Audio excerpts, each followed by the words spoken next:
Everybody, welcome to episode 118 of Tactical Crouch. We got a big one today. Story time. Literally 30 minutes before the show, the new info dropped on the Overwatch League playoffs. After I created all the assets and everything ready to go, I'm like, sweet, I got time for a shower. I might get to eat breakfast. I might, be able to like breathe for a second. Nope, not happening. We're going anyway. KickedTripod here with Joe and Yiska. But we're doing a mashup. This is a mashup episode. The Crouchers call it Practical Crouch is what they're calling it. Practical. Oh, Practical that sounds Crouch. like some sort of heart disease. I don't like that. Sounds like a SpongeBob city or something. Yeah. Practical Crouch. I don't know. Plankton. Reinforce the show. Welcome back, by the way. I have something to admit. Like your intro song, like actively haunts me in my everyday life. Oh, you're telling me. You are telling me, sir. Because like I watch when I have time, like I really enjoy some of these episodes, and then I go to bed and it's just like doo. I'm like, Jesus Christ! Like how did that even happen? How did he even make such an addicting intro song? It's unbelievable. I literally woke up in a slumber at 3:30 a.m. to Joe's. I woke up laughing. So Katie is like, John, you're laughing. 3:30 a.m. No joke. She's like, you're laughing. I'm like, what? Why am I? Because you're laughing. And I was, no joke, I was dreaming about Joe. It's so sweet, Joe. Joe might want to mute for this. Joe, he has this little crack in his little beatbox. The original, it's doo-doo, doo-doo. And so it's so good. And I had like this dream that I'm like, I'm going to make this a song. I'm like 3:30 in the morning. I look at the clock. I'm like, I'm going to make this a song. I'm going to make this, we're going to make it a song. So we did. It turned out okay. It's good. I always get like mega embarrassed because I always forget like it's a thing because I'll mute it so I don't have to hear myself. You can't listen. And then I remember that a guest is coming on. I'm like, oh my God, Johnny has to listen. I'm like, that's stupid. God, for good. It's good. It's good. We love it. We'll love it. It's good. Anyways, hey chat, welcome to an episode of Practical Crouch. Hope you have fun today. We've got a ton to talk about, so we're going to get the housekeeping on, get to the news. Of course, join us live every Monday, Wednesday at noon Pacific time at twitch.tv/KickedTripod if you want to hang out and enjoy the show live. We're really close to getting partnered on Twitch. We just need a couple more streams with these numbers, and we should hopefully be good to go. So we're really close. Yay! Other than that, big thank you to our patrons. If you like the show and want to support, go to patreon.com/tacticalcrouch. And a big thank you to our patron producers, Battlecrab Pin, Lotion, Charlie L, Audio Compass, Porkchop, Sammy, Kasha67, Kuchikopi, Shara Picasso, Nathan Your Misery, Hunter Tane, Refined Bean, Rex Zane, Roger B, Fabled Steven, Owen, Chris R3444, Yiska is holding me hostage, please send help. I'm under Yiska's desk, please send help. Yiska says, Fisher's Fisher. Whew. One breath. Nailed it. I don't even try that last one. I'm going to be honest. Didn't you do it last episode? Yeah. Yep. Yeah. Yeah, you did. Twice, yeah. So, anyways, nice. One breath. I got about another 25% air in the tank, actually. I always thought, I'm like, there's no way I'll be able to do it with another one. Load them up.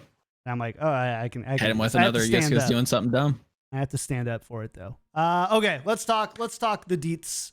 Lots going on this week, but the big one is, well, it wasn't the big one until about an hour ago, but the Overwatch League has announced its 2020 Overwatch League playoff and grand final details. Yay. And apparently my soundbird's your applause button, don't worry. Ooh, we're gonna have to fix that. We're gonna have to, yeah, there it is. I can be your stand-in soundboard. Just tell me what to do and I'll make some All right, fun. quick, Johnny, we need applause. Become the intro song. We need applause. We need our applause sounder. That was a shitty applause. In hindsight, that was a real bad idea. It was teamwork. Quick, do the sound of thousands of people with one set of hands. What? Okay, let's. Well, I got some stomach flaps I could. Okay. use. Well, there's okay. it. Bye, There's Yiska. that. Thanks for All your right. thanks for your thanks for showing contribution. up. But like real talk, how old were you when you stopped doing the equal hand thing and went to this? You know, Not an age I would. when is that appropriate? Why is that? Why do why you do you remember remember about that? children, Yeah. you guys? Did you actively remember? Yeah, Do you know I think what it was. age? His kid Yeah. just remembers everything. I think it was second I grade. still don't clap like this. What? Really? How do you clap like this? You don't You clap in like the like lake of your this. hand. No, you clap like this. What? Like You this. clap. Oh, so you like clap with the two legs. No, that's how you make your hands fart. Yeah. It's a strong clap. This is a baby clap. Whatever. Why are we talking about So, clapping mechanics? Child clap. It's the forehead. Golf clap. This is what happens. It's infectious. I don't know what age, but this is just dumb. This is just dumb. This is not. Don't do This is not okay. Don't clap like this. This is like a sarcastic clap. All right. Yeah. So the 2020 Overwatch League playoffs and grand final details are live, and we fixed it. So There we are. it's There we here. The live studio audience is here. Here's the quick deets. All right. So 2020 playoffs will kick off on Thursday, September 3rd, with 2 weeks of online matches. Okay. We'll stay with regional brackets for the playoffs, and the teams playing in each region haven't changed. So so far, very similar to May Madness, Summer Showdown, and Countdown Cup. The higher seeded teams can enjoy buys and will pick their opponents. Okay, same thing. Playoffs will be single elimination until we're down to the top 2 teams in each region. From there will be, and I've got the graphic here for this, the final 4 teams will compete in a double elimination bracket with the 2 NA teams traveling to Asia. What, they don't want to come here? And after a few weeks for health and safety needs and logistic regions, we'll do a grand final. So that's it. We've got our answer. We know how it's done now. Joe? Yeah. No. I think this is probably on the higher end of my expectations. Again, like I think COVID is a complete monster to logistically plan anything right now. And I think Asia's probably the safer pick if you were going to move anywhere, anyone anywhere. I think that's probably the better option. 4 teams seems fine. I'm glad that at least they'll be playing on. At least I'm glad that we'll at least get some form of like cross division play at some point. That's basically what I'm excited about, what I'm happy about. I was kind of coming into this with like bare bones expectations. I figured NA was going to have their own, Asia was going to have their own, and we'll just kind of call this a wash. And this year's just been crazy, move on to the next one. So I'm excited that we actually get to see some interdivisional play. And yeah, I mean, happy, can't really complain much else. Double elim, qualifiers, single. I think everything's fine on my front. I don't really have too many grapes. Well, Fine for me. See, it wouldn't be the Tactical Crouch podcast if I didn't have anything to complain, because you very well possibly might see the London Spitfire against the Chengdu Hunters playing against, I don't know, the Washington Justice and the LA Gladiators. What are you talking about? Wait, How? in that fun. In what world? How? Come on, dude. In what I mean, world? theoretically possible, right? But I it's mean, very and that's the pessimistic. problem. but that the fact that this is still in play at this point is I understand it to a degree. I think that should have been maybe still a more rigid cutoff. I don't know, like do you find it fair to have a cutoff though? all I'm saying is like how do you feel Sidesteps how do you question. feel about Toronto making it to Korea? Because they could have. Sure, if we stopped it, that's true. They could have. Yeah. I I wanted a bit more of a cutoff. And I mean, we've had our opportunities to like present feedback, etc., because it's been a messy year. And I was like, I kind of liked last year's format where like you had a play-in kind of thing. So what I initially suggested was that I wanted like a play-in homestand, and obviously we can't have homestands anymore because of COVID.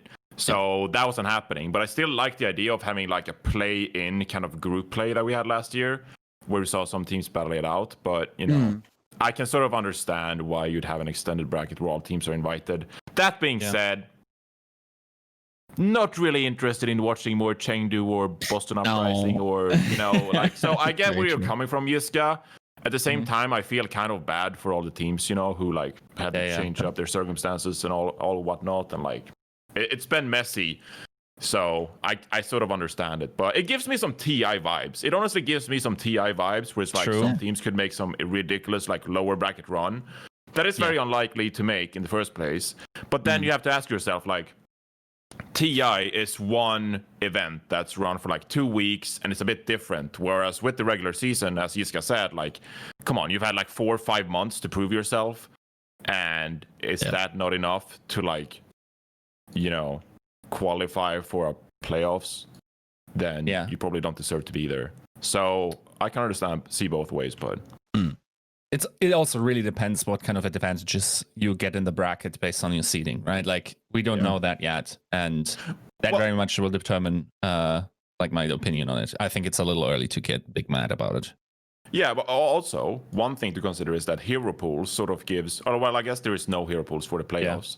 Yeah. But like, because of this system, we just being able to participate in the end of season playoffs gives you that opportunity to surprise that last month of the year.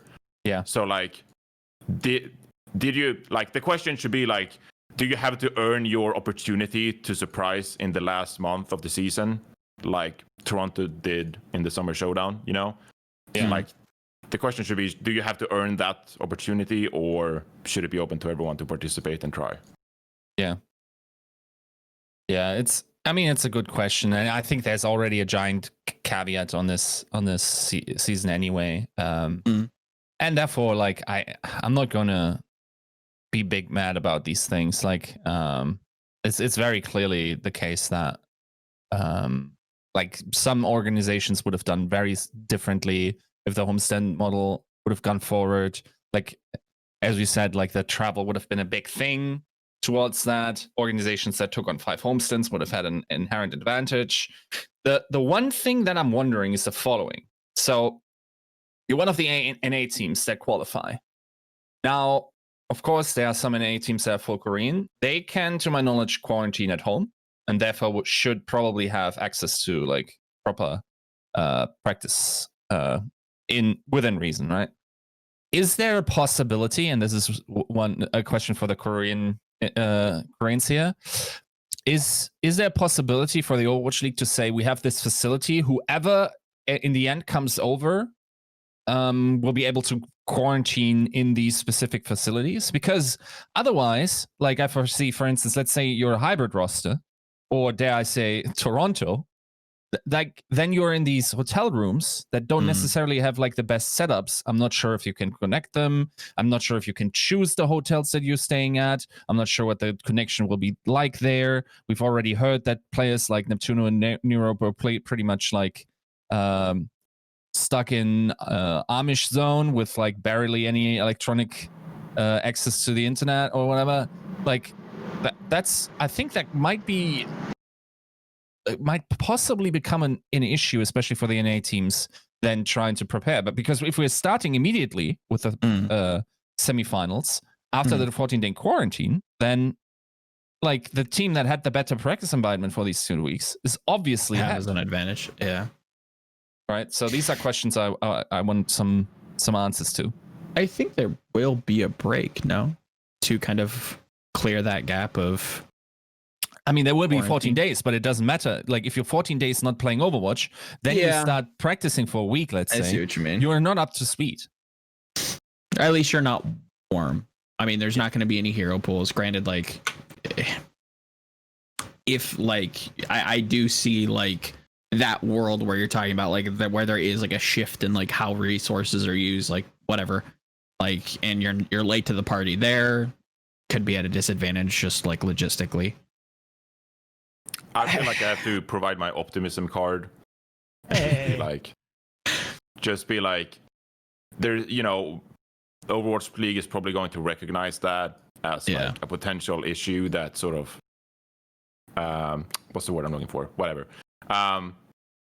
That's a potential issue, and I think they'll probably take some measures to try to solve that, and you know, retain some of the competitive integrity. You know that For sure. You know, there's some inherent problems in just being in quarantine for 2 weeks, but Totally. I hope they take some measurements to try to solve it. And I'd rather take that over just the potential to never see these teams play. Like, if we're gonna be billed, if we're gonna be billed like the Shock versus Shanghai, you know, kind of Titans match in the finals throughout the entire year, and then we just get COVID, you know, BS, like I'd feel pretty bad. So like I think I'd take a little bit of leeway with the Western teams, and just to see those two, like whether it's the Charge, whether it's Shanghai, whether it's Shock, Paris, whoever. I just want to see both of these regions kind of play against each other. Yeah, I'll take a little bit of subtraction. Yeah, I mean, if I'm sad about anything, it's that we'll only see 4 teams. Where it's like we got to pick now between San Francisco, Philadelphia, Paris, Florida, even. And only 2 will be able to participate in the Final 4, which, you know, it is what it is. And that's where you're kind of like, well, this season has an asterisk to it, but, you know, it's a shame because we had a great season so far. Yeah. I think, I don't know if we want to do a complete season overview, but you bring up an interesting point that it's like, as much as I specifically have been like raining on the whole hero pool parade, I haven't hated the season. I thought I was gonna hate it a lot more than I would have. I don't hate it. It's been nice. It's been a decent season in a world full of just fires and chaos and craziness. It's been a nice home. Yeah, it started a bit rough after the first homestands when like we had weekly hero pools online. Yeah. That's where it really like kind of bothered me. But then now when we have like hero pools for 2 weeks and then we got some tournaments in, like it's been so great to see these storylines with like Florida, Paris, etc. Like you know, the season really came alive. So happy about that. Very much so. Hey Yiska. Yeah. You're being such a bummer. Quit being a bummer, dude. Quit being a bummer. Yeah, we have that. What the hell? This is. He's got all kinds of buttons. My brain is wired to find fails. Like, well, it is right. Like, let's be real. Just because you find flaws in good flaws in the or potential flaws in the system doesn't mean that you don't like the system or that you are incapable of enjoying the system or that you still want to see the games or anything like that. So the thing is, the problem really is that like when these news hit, most of the time you catch me on the downdraft of that news. It's like, so I found out about this a while ago. It's like, wow, nice. I'm so looking forward to Shanghai against Shock and whatever. And then it's like, you know, like, what about this? What about this? And these are really the novel points I can bring to this discussion. Like, I'm not going to inform the viewers of like, Pog, nice. Pog. That's not going to be my contribution to this. I would pay for more Yiska Pogs. Just Yiska Pogs. You just got to catch them early. You can't pay for more Yiska negativity. Just bring it on. Like, bring the points, you know? Like, hard takes, bring it out there. Like, my favorite part of the year has been Yiska just shitting on red players that are like, he's built a career on that. Calling Yiska out and just like, you're wrong, you know, you don't know anything. And then Yiska just publicly posts opinions and just dumps on these fools and just like, oh yeah, what about my prediction rates, huh? You know, what about my power rankings working out? And it, you know, like, look at my argue with it. You can't my argue projected with it. betting odds. I'm making money. Not really though. All I will say, it is actually not just Reddit. It extends to all levels of content creation. Well, I mean, you know, that's like saying not all Karens, you know, because like I actively feel bad for people named Karen who are genuinely very nice, and I'm like, not all Karens are like have ill intent or say dumb things. So I think it's unjustified because there are genuinely good Karens out there, and I appreciate you. So same goes for Reddit. Not all Reddit users are bad. True. Some are inherently good. So I agree. Yeah. My favorite part of the whole thing is the 2 day later Yiska regret that comes up, and like somebody will point out in like our Croucher chat and be like, "Hey, Yiska, that was me." And Yiska's just kind of like, "Yeah, maybe you're right. Yeah. Oh, He's a very fiery person. Yeah. Like usually, I feel bad eventually when I have time to think about the thing. I to a degree I don't want to invalidate what I feel about it in that moment, but it's just like most of the time it's really like most of the time it's an information discrepancy between people. My problem really is with the tone that people then like approach topics with and engage me with. I'm very much like I should know better. I just mirror energy that someone puts into their message, and if you're like a dick in that situation, you're going to get that back. And you gotta channel your inner Marcus Aurelius, dude. Yes, you'll encounter some bad people every day. You gotta deal with it, move on. How stoic of you. Yiska, and Yiska has dealt. Let me tell you, Yiska has dealt. He deals in his own way. He has dealt it. Don't we all, though? Don't we all? No bully. Go ahead, Yiska. No, this is still esports, of course. And the more they talk about exposing that or wanting to do so, the more they exhibit that very same attribute themselves. So it never gets. It's just like grinding your teeth. I don't know. Like, it's just how it is. And I to a degree, it's not really esports being any worse than any other business. We're just worse at hiding it, right? Oh, yeah. Oh, my God. Like, I follow some, like, sports talent, broadcast talent for, like, ESPN and stuff. If you go into those replies, oh, my God. There are some disgusting people on Twitter. Really, like, really bad. Dumb / like, ill-behaved people who are just, like, and I'm like, I'm happy I work in esports. Like, because I can just ignore Reddit comments that are downloaded.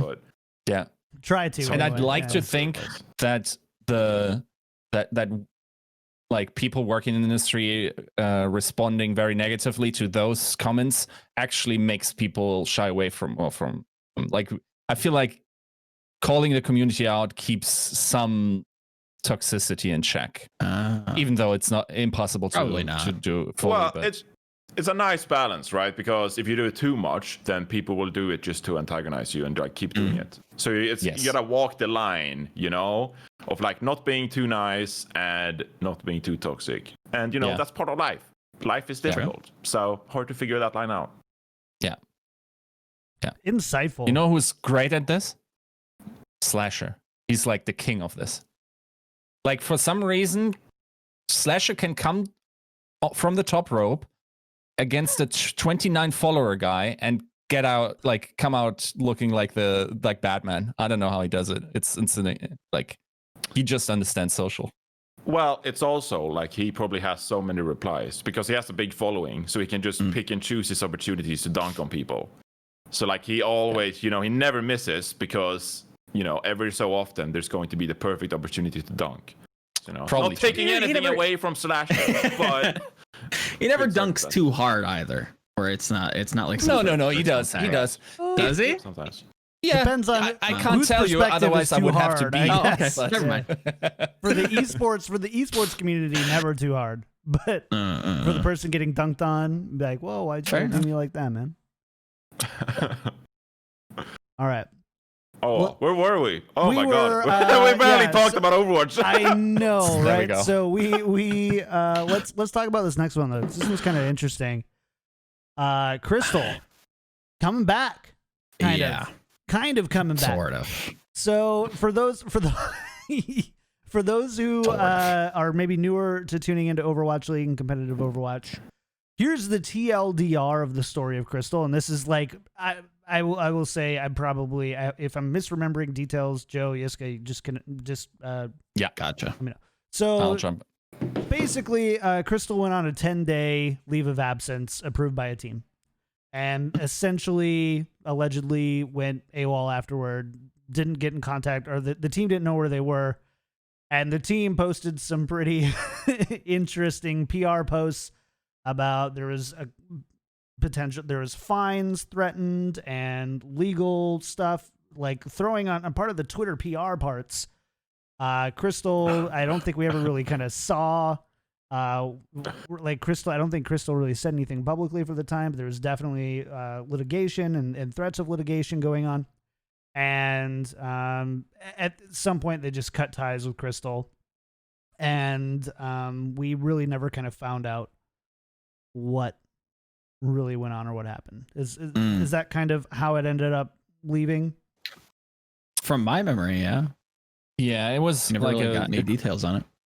Yeah, and of course, like you got to be careful about these things. But yeah, generally, I think it's alleged that he breached his contract, and I assume in that lawsuit. Okay, should I talk about what I assume to be there? No, but like it's an outrageous number, right? Like, what do you have the number at hand? Is it 2 million? Is it 2.13? Yeah, something Yeah, over 2 Wait, is million. it dollars or like?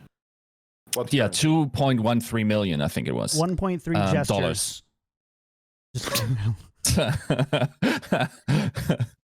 Just I mean, a if little that's off. dollars, that's outrageous. Yeah. No, that's dollars. That was the dollar. That was what Overwatch Beacon tweeted. And it is ridiculous. Like, I can only imagine something like this would come together with like, okay, you actually didn't do your job. You actually hurt our brand in the process. Like, and that's the brand damage you caused. And this is also the damage you caused in terms of not being able to play. Therefore, us like not being able to perform as well as we should have. Therefore, also missing out on revenue. And like, I mean, these numbers are, from my understanding in my time in law, are always ridiculously highballed. Just cause, right? Like, just like looking at the worst case scenario. So yeah, it's an interesting thing. It's also, I read some Twitter thread, once again, cannot at all confirm that this is truth, but that Guangzhou Charge was aware and that they will not help Krystal in that legal battle. So yeah, it's a crazy story. So it's kind of crazy. So at this point, at the end of the season, we kind of like Krystal just fell off the map. He had some, I think, promising performances overall, and then he was in China Contenders, right, Joe? Yep. Was it T1W? T1W, yeah. Yep. So played really well there. Came up, I think, played relatively strongly in Overwatch League. Most definitely. Disappeared. Was a promising Chinese player. Like, Yeah, was wasn't he going part to of that 2017 World Cup squad as well? Yep. That just like blew everyone away, Slap. including me, quite personally, in the server, and just slapped us. And he was part of that, like, because 2017 I think was the year that China really had their like redemption story, because we always memed on China in like 2016 and shit, because they played Mercy Roadhog comps and just fucked around, and we were like, this region is not for real. And then they came into 2017 World Cup and just stomped people. We're like, holy shit. And Krystal was part of that team that was supposed to become top. Was it? Yeah, I think he was on the 2018 squad. I think 2017. Oh yeah, it was 2018. Yeah, I'm sorry. Yeah, I got my. It's a year. It's been forever. It's okay, we've been in 2020 for 6 years, so for real, it does feel like it's been what is years. time? No, yeah, for real. But still, like 2018, that was 2 years of us just like memeing on China, and then it's like Krystal, Gushway come to the World Cup and just like ruin people. So quite disappointing to see. Now we get Shy next season. Excited. So So anyways, Krystal falls off the map, and there was kind of rumors, I think about 6 months ago, that he was going to Chengdu. He passed through trials in Chengdu, and that never came to fruition. And then we now have learned that Krystal has been signed by the Charge as a two-way player. Krystal did do a Weibo post about it. Let me post it in chat for everybody who wants to read. It's a translated post from why not _8 on Twitter, so bear that in mind on the translation side of things. But like the TLDR of it is, I learned a lot. I'm a changed person. I'm in a way better spot than I ever was, and I'm ready to play Overwatch again. We also got some information that there, and Yiska was alluding to this. There's no conflict with the Spark contract, and everything is within league regulations. That the Spark feel like, or the charge, gave him a shot because it felt genuine, and the charge will not take care of any of Krystal's legal disputes with the Spark. Yeah. So I wonder what the rules, or if there's anything in the rules that say that like a player can or can't be signed while in active like litigation legal disputes with another team. Gotta assume not. I mean, there's some crazy clauses in there. Sure. Like base jumping or whatever. I have no insight. And this Base jumping. quite a serious topic to discuss. I'm not gonna throw shit at the wall. Just like, No.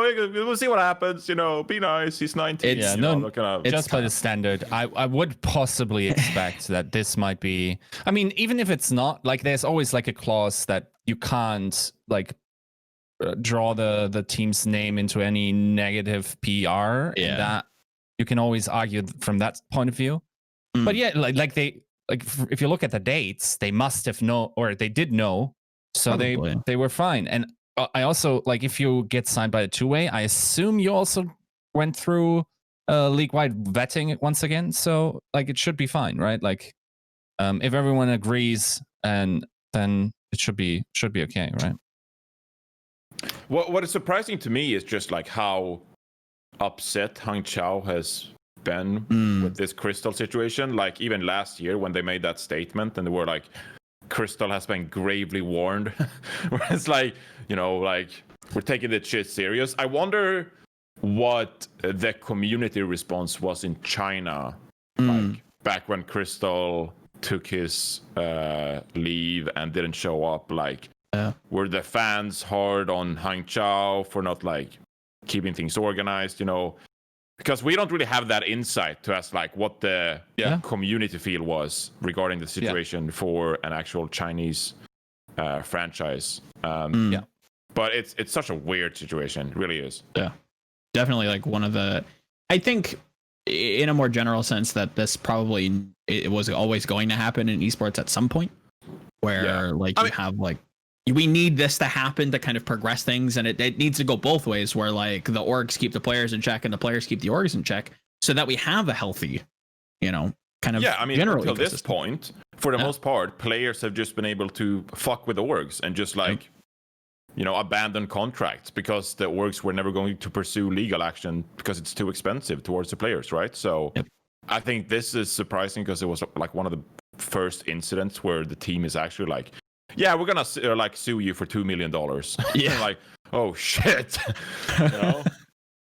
Yeah, I think it's a needed thing. It's disappointing that it has to be like this play. I mean, is it really? I don't know. Like, it's the way of the world. You gotta do what you're supposed to do, and if you don't, well, sometimes you get punished. And so, I think it's punishment enough playing on this contenders team because boy oh boy, we don't have insight ultimately into like all the motives and all the that kind of stuff. So I think the crux of the question I want to pose to you guys then is, are you ready to give Krystal a second chance in Overwatch League? Like, are you like, for me, I'm kind of like, sounds like there might have been a dick move somewhere, but besides Somebody did that, something. like, I'm like, I don't know. I can't. I'm just like, sure, I guess.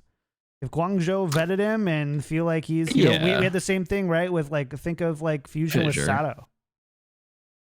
I think of like Fusion with Sato with all the stuff with the cheat or the boosting and whatnot, boosting and owning or being high up in the boosting company to coming now and being a great asset. And as far as we know, like, no infractions. Like, there definitely is like precedence of sorts of people not making the best decisions before Overwatch League or even in Overwatch League and then coming back and being fine. I've got to take him on his word that like he did some dumb things. He'll pay for it, but he's got his head on straight now. I like that more. I don't know. I find like the Fissure story a little bit more analogous, where it's like very, very outwardly kind of like not necessarily the perfect teammate, but is turning around and like maybe has. We never really got to see Fissure kind of achieve his redemption arc with the Titans, and we might not ever. I don't know, but I don't know. I think we've got to give him at least some to be leeway. honest, this is the kind of like topics that I find the most boring to discuss, because like we had this segment on Plat Chat where we talked a lot about like balance and like Brig and like how and Sideshow was just like he's mulling the entire time. I just hate talking about like game design and like balance, because like it doesn't interest him, because he's like, I can't affect it, I can't do anything about it. It's like why would I care? Like I'm here to analyze Overwatch, and I have that attitude towards like topics like this. So like before Fissure signed with the Vancouver Titans, and like you would have Reddit clips for like a month. Every day it would be Fissure on stream, like, oh, I'm thinking about coming back, you know, like I've had talks with a team, you know, oh, I follow this guy on Twitter, oh, you know, I probably signed a contract, it's gonna be announced tomorrow. Oh wait, it's not tomorrow, it's next week. Oh, I can't talk about it yet, sorry. Oh, I'm not playing anymore. And it's like, dude, sort out your shit. I don't want to speculate about your dumb shit anymore. Either come here, play. I'll break down your play. I'll analyze, tell you if you're good or bad, and that's it. You know, I don't want to have to deal with you speculating on stream so you can get more subs and more viewers, and then go have a jerk after your stream. You know, like I'm so over speculating. So I'm like, either come into the league and play, or get out. You know, you can't have both ways. You can't just sit there and speculate. So, you know, will Krystal play in the league again? I don't know. I want to see him play. Does he deserve to? I don't know. If it's in the server, I'll be happy. Yep. All right. Fair enough. Succinctly put. I like it. let's Well before said. we go on to it, Nero did say that he is a two-way player and highly unlikely, if not no plans at all, for him to play this year at all for Krystal. So that's from a Discord screenshot. So take that as you will. That's not an official source. And let's move on and let's talk about let's get to what Reinforce wants to talk about, and that's this week's upcoming matches. We've got a lot of matches coming up this week, but let's talk about the overall weekend first. May, Widowmaker, Orisa, and Ana off the table this week. Joe, you were mauling about this, trying to figure out It's tough. Trying to figure out what you think the meta is going to be. It's really hard. Because it feels like there are like two ways it could go, and both seem strong. Where it's like, yeah, Genji still is overtuned. He doesn't have the armor, but because Diva's just been buffed, because Winston Zarya has seen play even previously, more so in Asia, I think. That archetype still can be played here. So will it? I don't know. That's open. Ana being removed could kind of take that down a notch. Hard to tell. May being removed feels like Brawl could be good on some maps. I think by week 2, so week 25, we probably will see this like dichotomy kind of arise. There also could just be some other bizarre comp that comes in. Like, I don't think any of us at the start of the season would have expected Orisa, Sigma, Tracer, Brig to be like the go-to comp this deep into the season. So it could just be some other oddball stuff that's being thrown around. But it feels like there are two like very strong paths to go. It could be map dependent, it could be style dependent, it could be region dependent. Hard to tell. It feels like another one of these open metas where it's going to be kind of a lot of different things kind of happening all at once. And I'm interested to see which one kind of wins out. Yeah, I mean, Genji is still so strong that I feel like he'll see play. I mean, I'm just waiting for Yiska, because he has the knowledge, you know? He knows what the teams are doing. Well, I'm assuming. I'm speculating. that's a Friday thing, because by Wednesday nobody knows. There's maybe some, like slight tendencies, but like the Wednesday knowledge is not the good one. You want the Friday knowledge. Yeah, and but then now we have matches on Friday. So true. it's like, yeah, that's true. Oh yeah, that's actually true. So yeah, I mean, it's fortunately they're usually pretty late in Europe, and we can find out there what it's like. But like, Weak deflect, by the way. Yeah. Yeah, maybe the meta will have to develop quicker. How many matches are there on Friday? two. We have Vancouver, Paris, and then Houston, Dallas. Yeah. So I wouldn't be surprised if the learnings from the summer showdown were not going to hold up throughout this. They're not going to hold up? Yeah. In what way? I don't think the surprise winners will continue to through. Yes, I would be very surprised. And if it is a team that does so, it is more likely to be the Paris Eternal, I would think. Yeah. Now this might not be a hot take inherently, because like I think through a variety of metas, Shanghai has proven to be the top tier team in Asia, and through a variety of metas, it's been shock. And also Philly being significantly better, but like, it's going to be an interesting development. I'd very much like, for instance, for Charge to establish themselves as a second tier, like an 1A, 1B to Shanghai. Okay. I'm just not convinced that it's going to happen. Yeah, I feel like for the most part, the surprising results in both regions were on the back of teams just being shit and not like good. Like Toronto had a surprisingly good finish because they figured it out before everyone else, and they could like sort of slot into the system pretty well. But once you have all the disappointing teams like Florida Mayhem, Valiant maybe play their proper starters, Gladiators figure their shit out, Dallas not playing Paris in the first round, like some of these teams will elevate and challenge teams like Toronto Defiant and rise to their level. So I just feel like there were a lot of teams that disappointed in the Summer Showdown because they hadn't figured out the meta and they didn't know how to play the meta. So I feel like a lot of these teams are going to gain ground on the initial surprising Genji teams in the Summer Showdown as they, week by week figure out how to play and, how to sort their shit out. So I feel like we'll return to normal within a few weeks, if Genji is still being played, that is. Yeah. I think I'm definitely on that same wavelength where I think we have to kind of soft reset, but I do think there is something to be said around a team like the Defiant and a team like the Gladiators.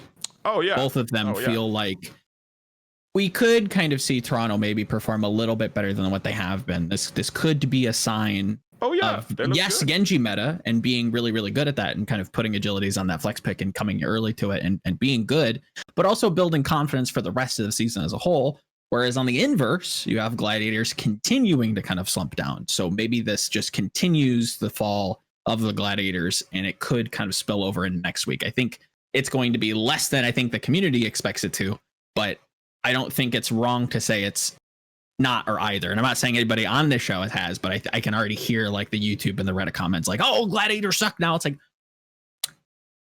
do they, or are they just underperforming? No, well, I mean, both. I think it's a little bit more that they're just underperforming and playing poorly. I think it's a little bit of column A, column B. But I think like Toronto, where I think you could have people on both sides of the fence, and I think they'd both be right, where it's like Toronto's been terrible all season, which is true.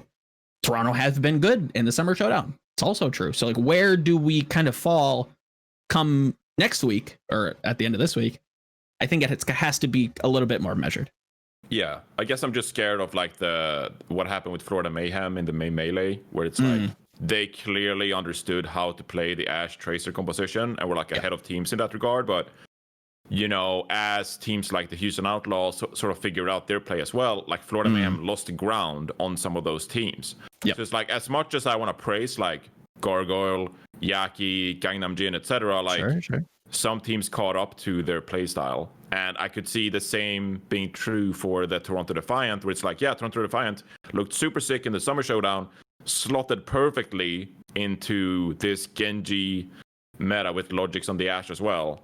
But I think some teams will maybe catch up to them a little bit, and it will be a little bit closer than what we saw in the Summer Showdown. So you kind of raised an interesting thing that I think you guys talked or kind of planted in my head on Plat Chat is like the kind of tracer discussion on like, you know, who was the better tracer, who was the best. And I think I want to say it was you that kind of talked about Yaki's tracer being a little too pokey and it being hard to read maybe. I don't want to say too pokey because it's a play style, right? Sure, of course. But in that same kind of logic, do you think in regards to Genji and him still being really, really good, do you think that the style of Genji will have to shift come this season or this week, where because you don't have armor, you're going to have to play a little safer. Maybe you'll have less resources to work with, so somebody like a Sparkle will kind of have to tone it back, which he's not been particularly good at in the past. He's a full all gas no brakes type of player. So do you think that has to shift or will shift? Honestly, I don't know. You know, fair. I mean, that's fair. That question. Yeah, I couldn't know. I think if you are a Genji like Sparkle that has a very determined play style, like everyone knows that he shines when he is aggressive and like gets to do his thing, let him continue doing that. Because if you're going to take a player like Sparkle and force him to tone down his game, he's going to start hesitating more and not play as confident as he was throughout the Summer Showdown. So I think, you know, I don't think we'll get to that point where like a more passive Genji is necessarily better than a more aggressive Genji. I think that Philadelphia and Paris both proved that like you could sort of mix and match and have success with it. You know, maybe one of the two is easier to sort of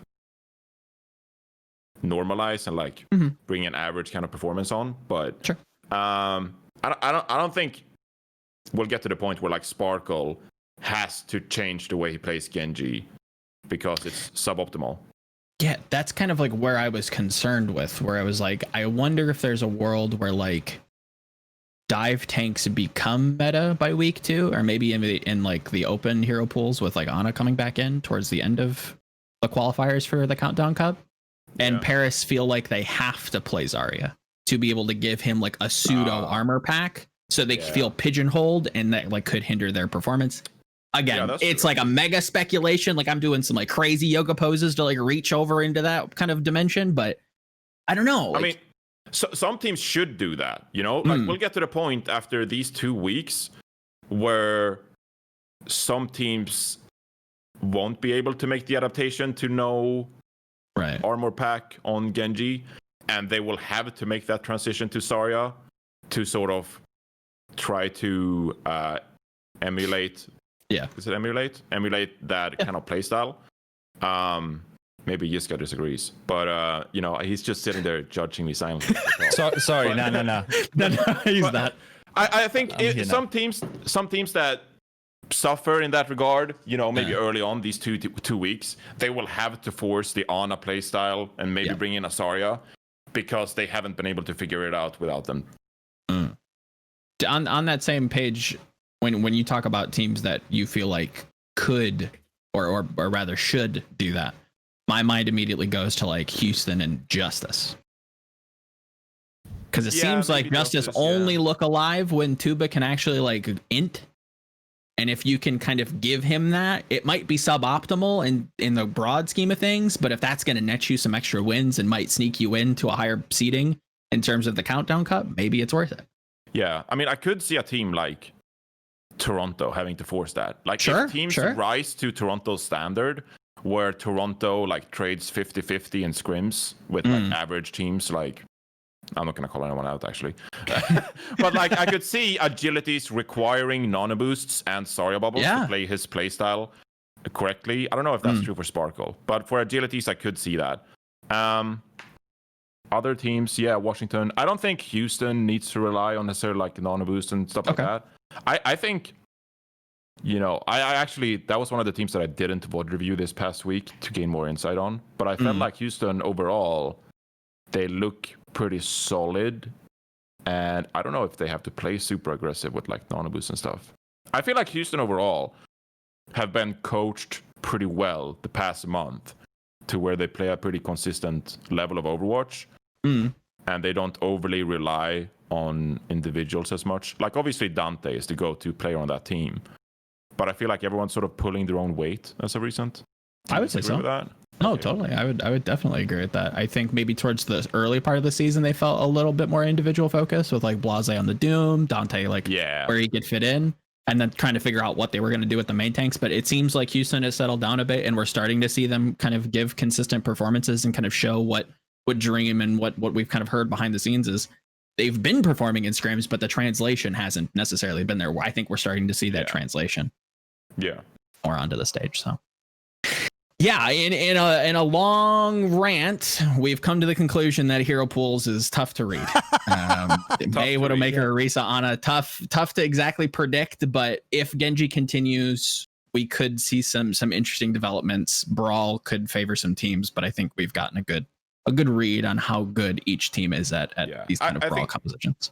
I think some teams will just default to like replace Orisa with Ryan and just like, we'll just play Ryan, Orisa, Ashe, Genji, BAP, Brig, and just continue doing what we're doing. And then some other team will be like, what happens if we put a screwdriver in the jet engine? What if we put in Torb?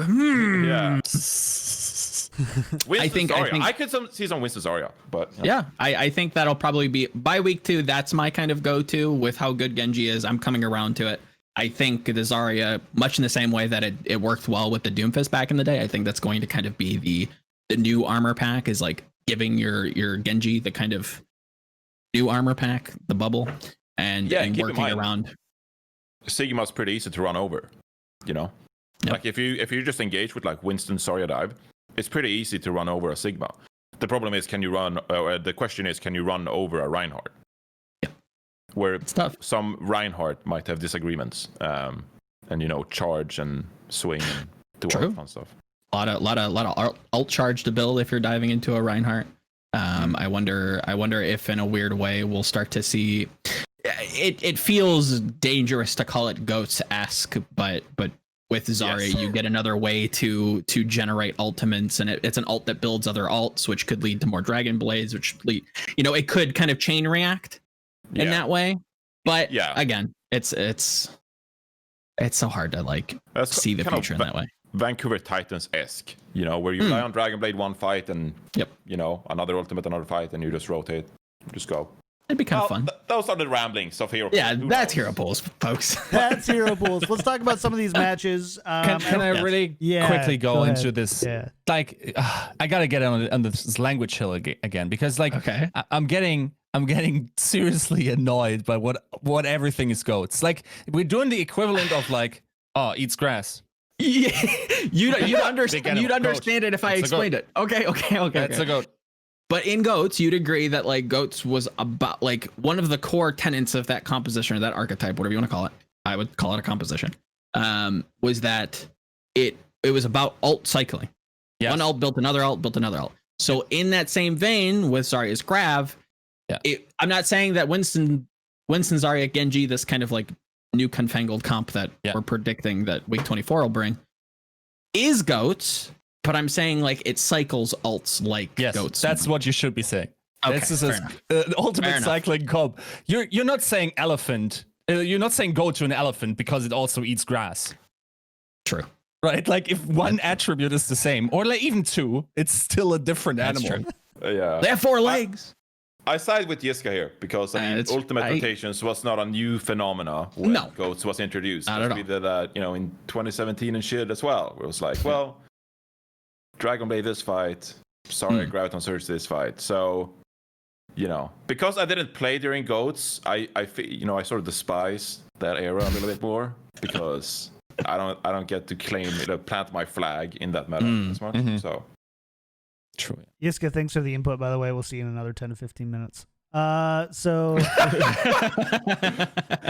Dude, this This game was nuts. Like, oh man. But I'm done. And I'm here now. He's perfect timing. We're going to talk about some of these matches. I don't think we probably are going to have much to talk about on this one. Vancouver Titans versus the Paris Eternal.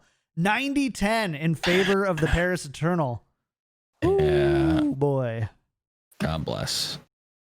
I will say, great. I don't think Titans is gonna win. But if we're talking about how like Winston Zarya could be meta, I think that's the only way that Titans look decent. Or It's have not a looked 90-10 decent. game, is what you're saying. It might not be the ceiling, but I think I would say it's past the ceiling, but I think this is more just like if we're looking at hero pools the way that we are, I think the Titans will look halfway decent in this meta and might perform, but not against Paris. Probably not against Paris. Just generally, like, Titans might look decent. Just not in this match. Lauwarm. Yep, very much so. Next. Next.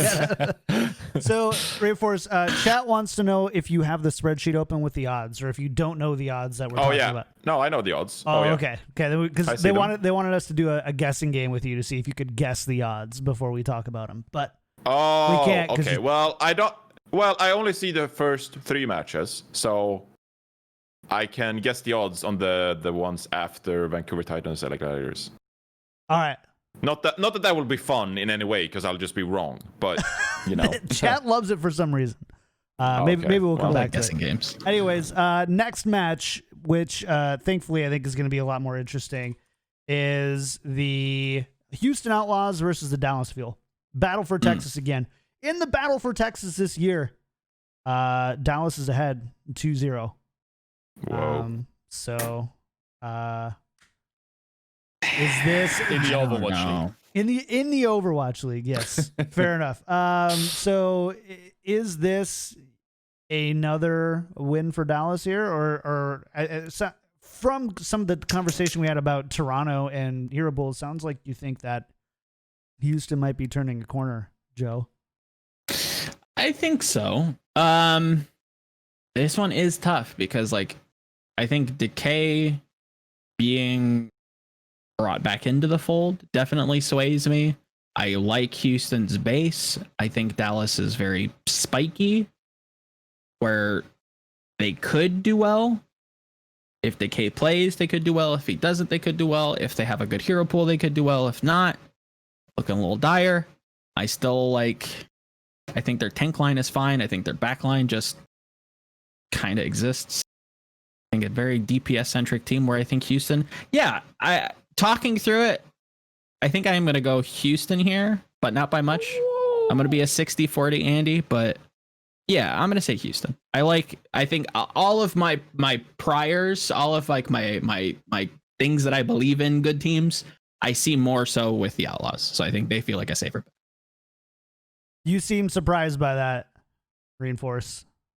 A little bit, sure. Yeah, I think that Dallas Fuel is the most controversial team in the Overwatch League right now. Yeah. Either people say like, oh, the eye test says that they're a top 5 team in the league. Yeah. And then I think back and I'm like, yeah, you know, they lost to the Vancouver Titans, you know, even though Decay wasn't playing, we had that shit show where Reddit essentially called for Arrow's head for, a week. And then they just came back and they beat the Toronto Defiant. It's like, I'm not going to forget that. Like, I'm not going to just dismiss that fact. It's an incredibly, I don't even know what word to use. This team is just an anomaly. It's Chengdu. No. It's not Chengdu. No, they're way more innocent than Chengdu. Chengdu is like ruthlessly crazy and just like, well, we're just going to put our eggs in the Among and Jinmu basket. Dallas Fuel, they're like, hey, we're the fan favorite, but we're still inconsistent as hell, and we just don't know. Like, I don't know where to rate the Dallas Fuel. I don't know what to do with them. Yeah, I don't know. That's exactly. I mean, I don't even know who plays. Like, let's be honest. Yeah, I don't even know that. Like, yeah, exactly. Rating when it's like, is Decay actually like benching himself, or is Arrow right in that they are Need a break? Gave him a break? Like, I don't know. Rating them is do you indeed believe? Texas hard. I agree. Look, It is Texas hard. if Well you done. knew, you still wouldn't know. That's all I'm saying. Like, this is it's such a weird situation. Like, Yeah. you're basically predicting two different teams here, Mhm. which we did before. Then again, against Toronto back then, they also played without Decay, right? And Yeah. kind of bashed them. Yeah, it's weird. And I also don't know if that actually matters, because a lot of this match will also be determined by how good do you think the Outlaws will be. Like, this is not a match that is solely based on who plays for Dallas, but also which Outlaws shows up. And if we believe, like, the question really you have to ask yourself is the Outlaws upwards trajectory meta-related or team-related? I think it's team related. I think hydration coming into the fold, I think that they can be meta related. I think they were a little bit more swingy towards the start of the season. But again, maybe this is more of a question. Do you feel like, or maybe it's just me, that they have settled down and have continued to actually put up decent performances against decent teams? So here's the thing. I predicted Dallas Fuel on Plat Chat on the basis that Orisa is banned. And I think that might hurt Hydration's game a little bit in this match. So I don't know how he'll adjust to the Winston or the Reinhardt. I could very well see Hydration bring his best swoosh impression and just play a solid Winston, and the team will like succeed around him and do well. And that's what's going to carry this team across the finish line. I could also just see a world in where Dallas Fuel just comes out with Doha and Decay and just absolutely bodies the Houston Outlaws. And the Outlaws fans go to Reddit and Twitter and they're like, oh, you know, we're on like stage 5 of the circle again. We're like disappointed in the team. And then the next one is like, we're going to make playoffs. And then the next one is like fire flame again or something. And, you know, it's just this circle. Like, I could see both worlds here. I predicted Dallas Fuel because I think that Hydration might struggle. And I'm putting my eggs in the Decay and Doha will play and dominate basket. That's what Joe, do you want to know the map? Do you want to know the maps? Sure. Let me hear the maps. Is this going to change? Oh, no, not me with the this maps. again. All right. Oasis. Ooh. Okay. Come on. Volskaya. Because Route 66. Wow. Eichenwald. No. Nepal. I was hoping we get like Route 60s. I was hoping we get Dorado. So, okay, my thought process with Houston, and I agree with Reinforce that Hydration does not seem completely solid on a number of things. But I wonder if a Wrecking Ball. I wonder if he breaks out the ball instead of the Winston. So if we're thinking Winston Zarya, maybe he goes ball Zarya, and then they do some dive stuff. And No, you're not putting Mecco on Zarya. Come on, dude. Yeah, true. I don't know. I still like the general consensus I've built around the Houston Outlaws. I think that they should be able to put up an even performance. It's a tough bet, but yeah, Houston is the team I've gotten wrong the most this season. Like, my prediction rates when I predict Houston matches are just down the drain because I always predict against them and then they win. Yep. So I'm once again predicting against them.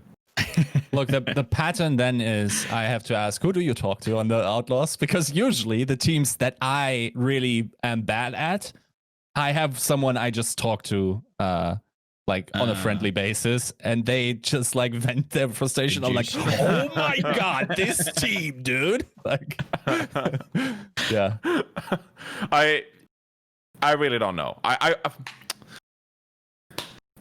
Okay, so I'm also a bit biased towards the Dallas Fuel because I want Dallas to be good with Decay and Doha, because otherwise that's like the saddest storyline of 2020.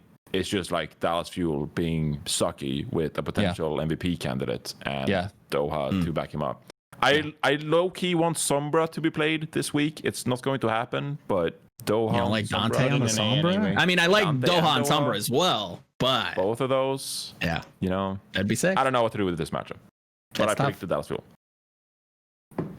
I'm trying to tone down my controversial takes this year. I had a shaky 2019 and January of this year, but I'm trying to smooth it out, trying to be less controversial, not give edgy takes. So that is always the thing that I thought you were doing. Like, you did your power rankings and you were all done and it was all reasonable.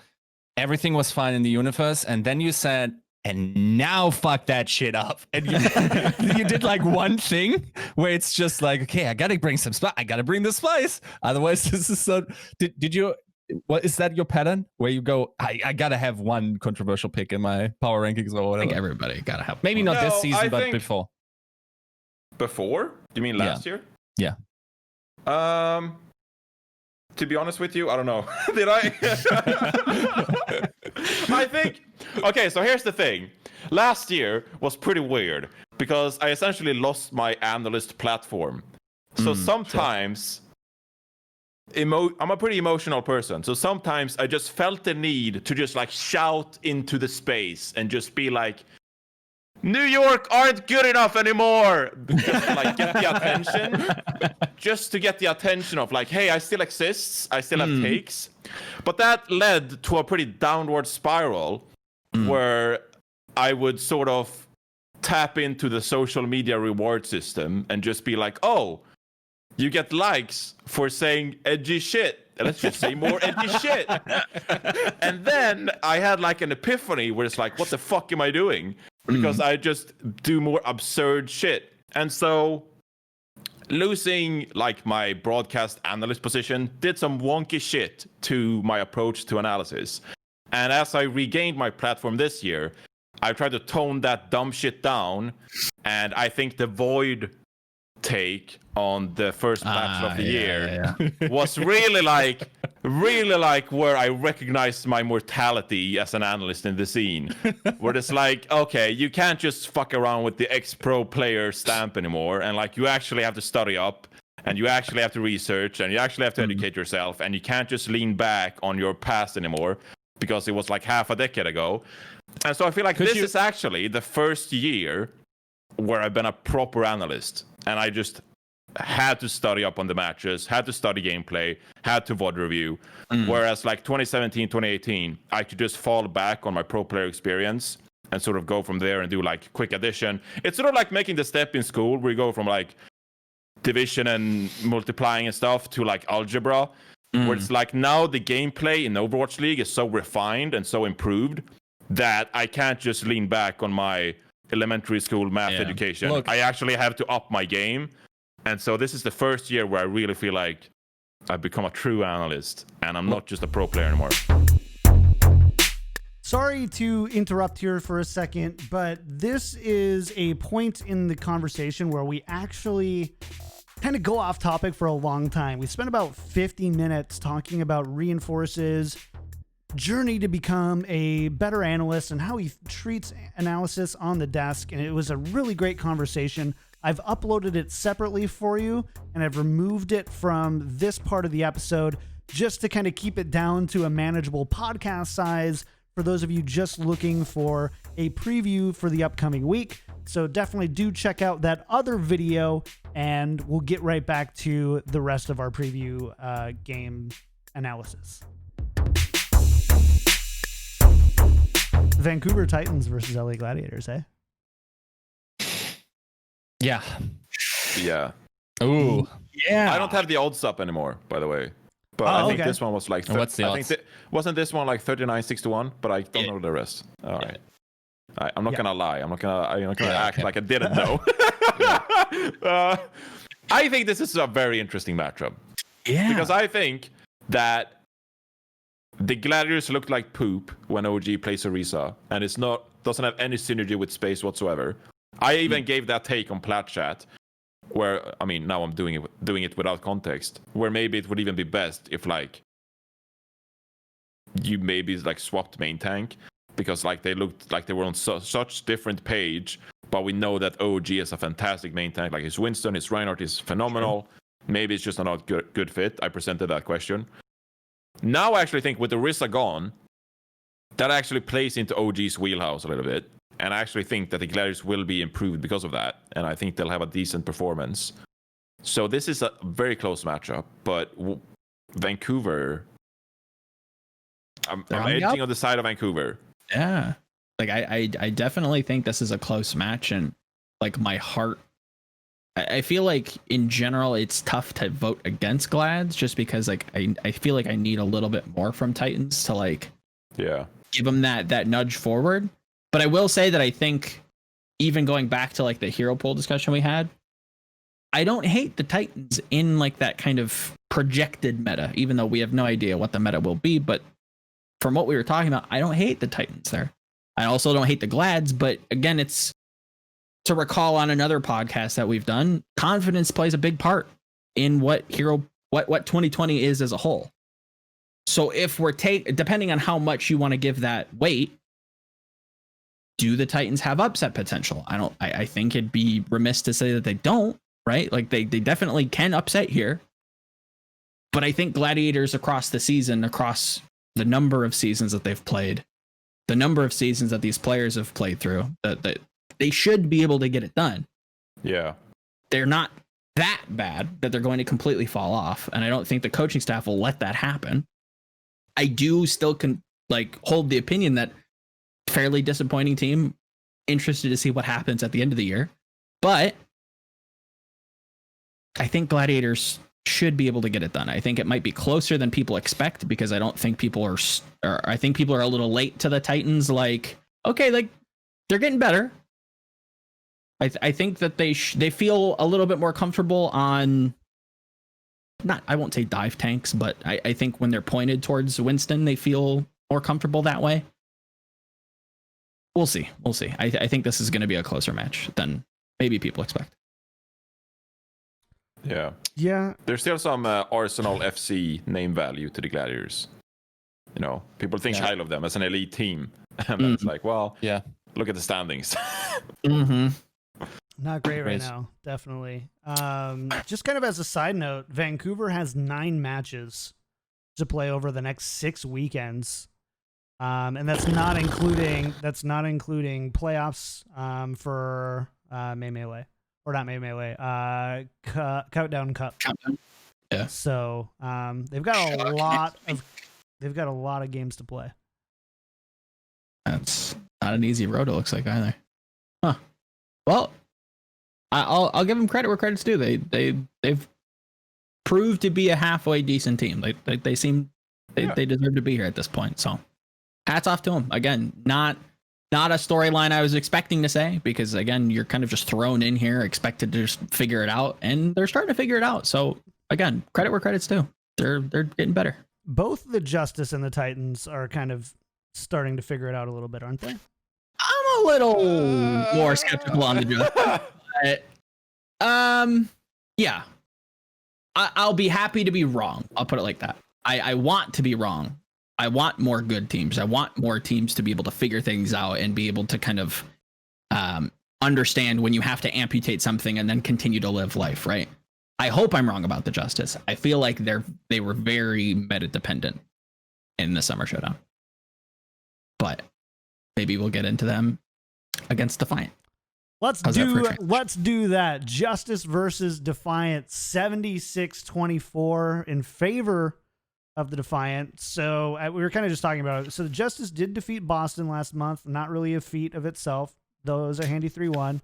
Next weekend, they beat up on the Gladiators, who we just talked about. I think Johnny, you kind of I inferred there that you don't think that the Justice are really clicking. Still, even off of those wins, or starting to move in the right direction. I think the meta was a bit of like perfect world for them as well. Just like being able to put all their, I keep saying eggs in basket, but eggs in the tuba basket, and they can kind of just go on that. I think that Janu obviously helped the Roar in the tank line as well. Played a nice double shield composition. Aim God just do his thing on the Baptiste, you know. Arcs Brig, I have questions about, certainly. And I'm also like, I think this matchup might be close because I feel like Washington Justice, they are pretty explosive with tuba, and that can be quite scary to face. And I'm also simultaneously asking the question, like, how much stock do we put into Toronto's win against Los Angeles Valiant without two of their best players? And True. an Atlanta Reign whose tank line looked tragic, and they didn't play Genji, and their backline was also a bit underperforming. Like, how is Cruz going to play against a proper Genji player? You know, like how much impact is he going to have? That being said, I think that Toronto Defiant are looking better and they are improving. But I don't want to put too much stock in their 4th placement in the Summer Showdown. And so I think this matchup might actually be closer than people think. This almost feels like a 60-40, 55-45 in my opinion, honestly. Is it close or is it messy? Or is it a little bit of both? I think it's close. I think it's close. I think the way the brackets worked, that it just looks on paper that the teams are far apart. Whereas I think the Washington Justice might actually bring some level of explosiveness to this matchup and catch Toronto off guard. I think I agree for the most part that I think these are two teams of a similar class. And I hate to continue to keep going back, but it's like, okay, if Tuba is good, then Agilities could be good. Or they kind of operate in a similar light from the Summer Showdown. Yeah, that's so. In that way, I feel like this could just be a brawl. Not in terms of like compositions and language. I know that it can get kind of messy, but I just think this is just going to be a really messy game of two teams of an equal kind of caliber because they're both messy. The meta could be messy. It's going to be weak. It's going to be, these aren't the best teams in the world. And depending on what that looks like, it could go either way.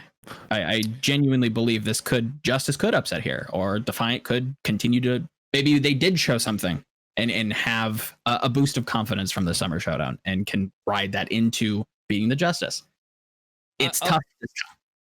I also think like this is the type of game where you would never bet on, but just because it is so wild. You don't know which teams here show up. You don't even know the meta realistically. Like if you had a good idea what's being played, like ask me on Friday again, and I'll probably have a more satisfying answer.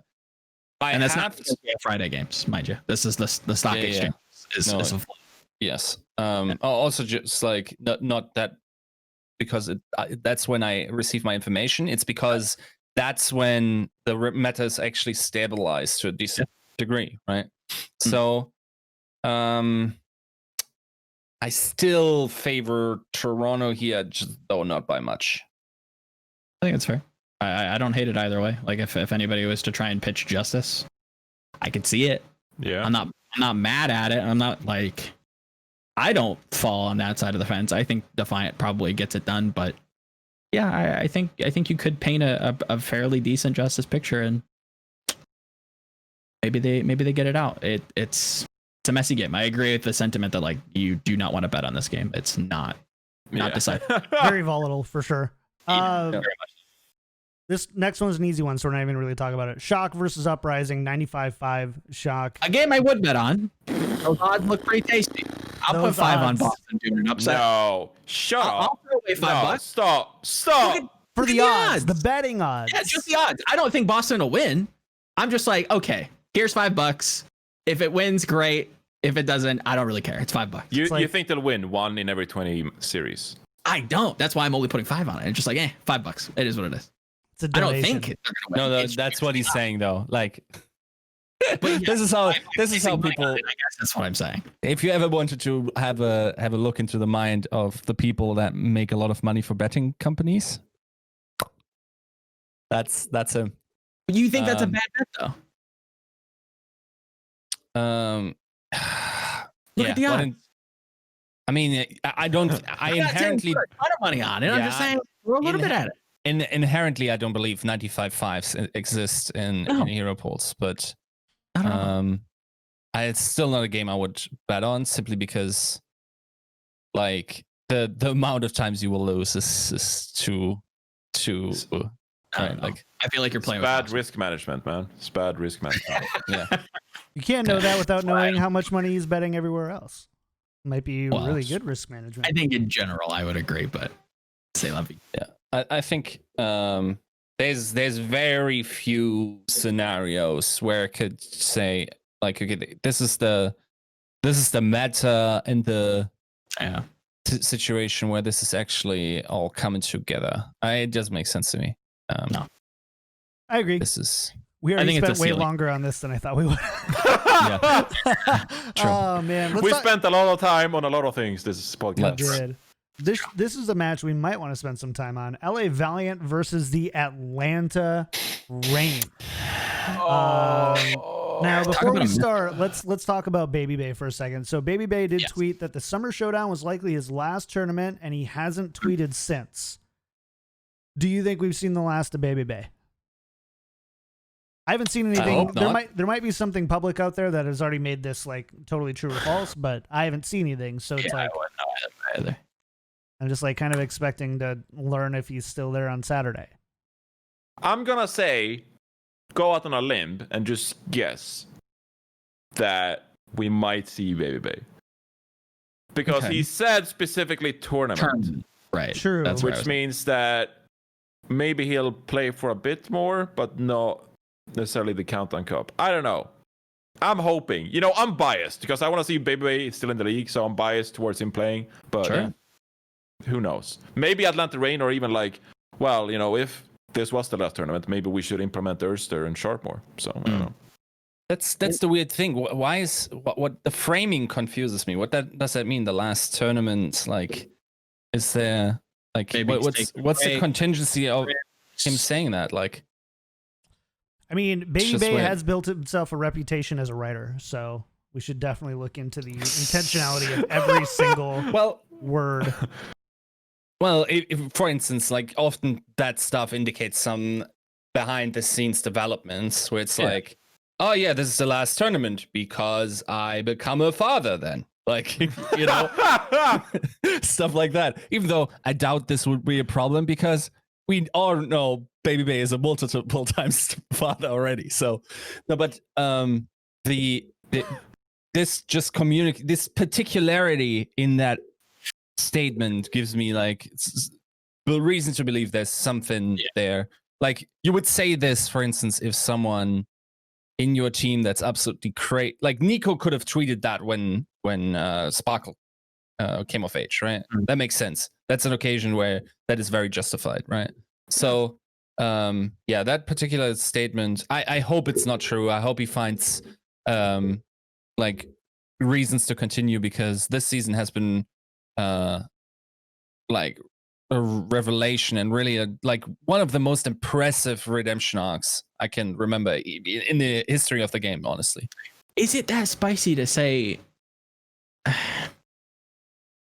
I feel like, and I feel like I've definitely been a part of like the beam club when it comes to Baby Bay.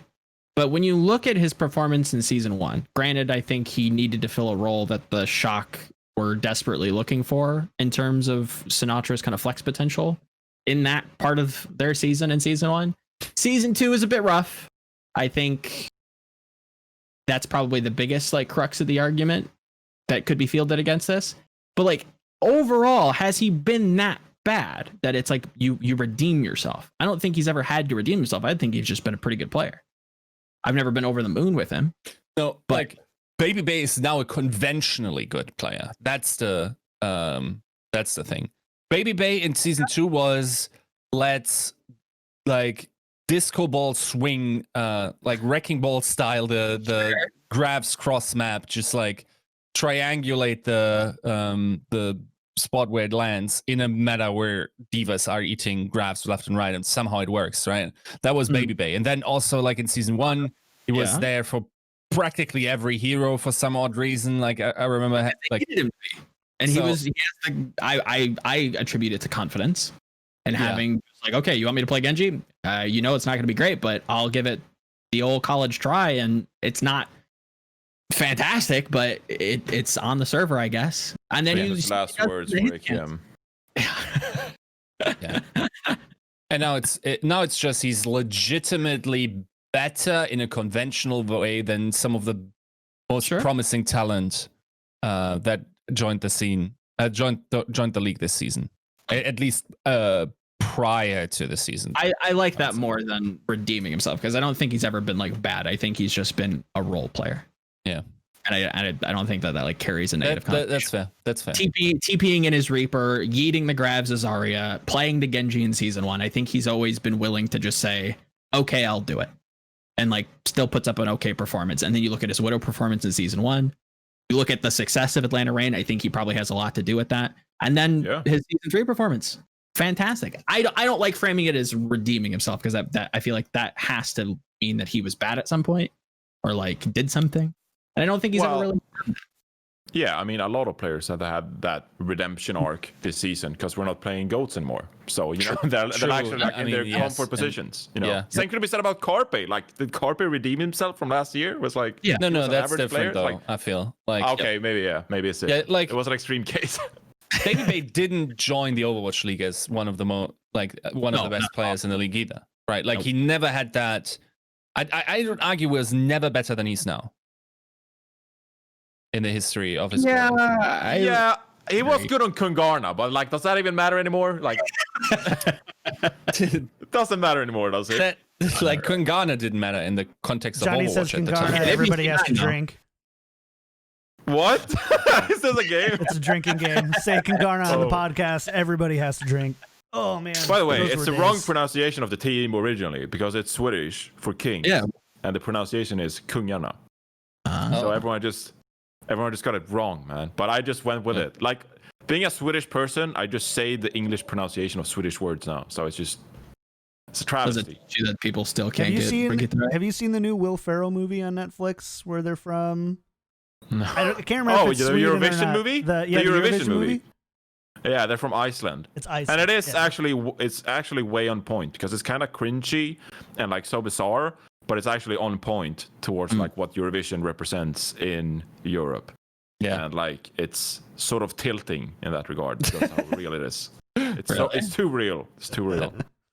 Really I have an idea, guy. How about every game we discuss here, we go on a side tangent, then that leads to a side tangent that has absolutely nothing to do with Overwatch. You guys got a 50-minute side tangent. I brought up a movie and was bringing it right back. I literally went off for 90 seconds, not even that, and Yiska is already scolding me. Unbelievable. That's my inner child wanting to get to Asia Games today as well. You had a good tangent, though. Valiant versus Atlanta. Is this let's assume that we don't have to assume anything. You can assume whatever you want.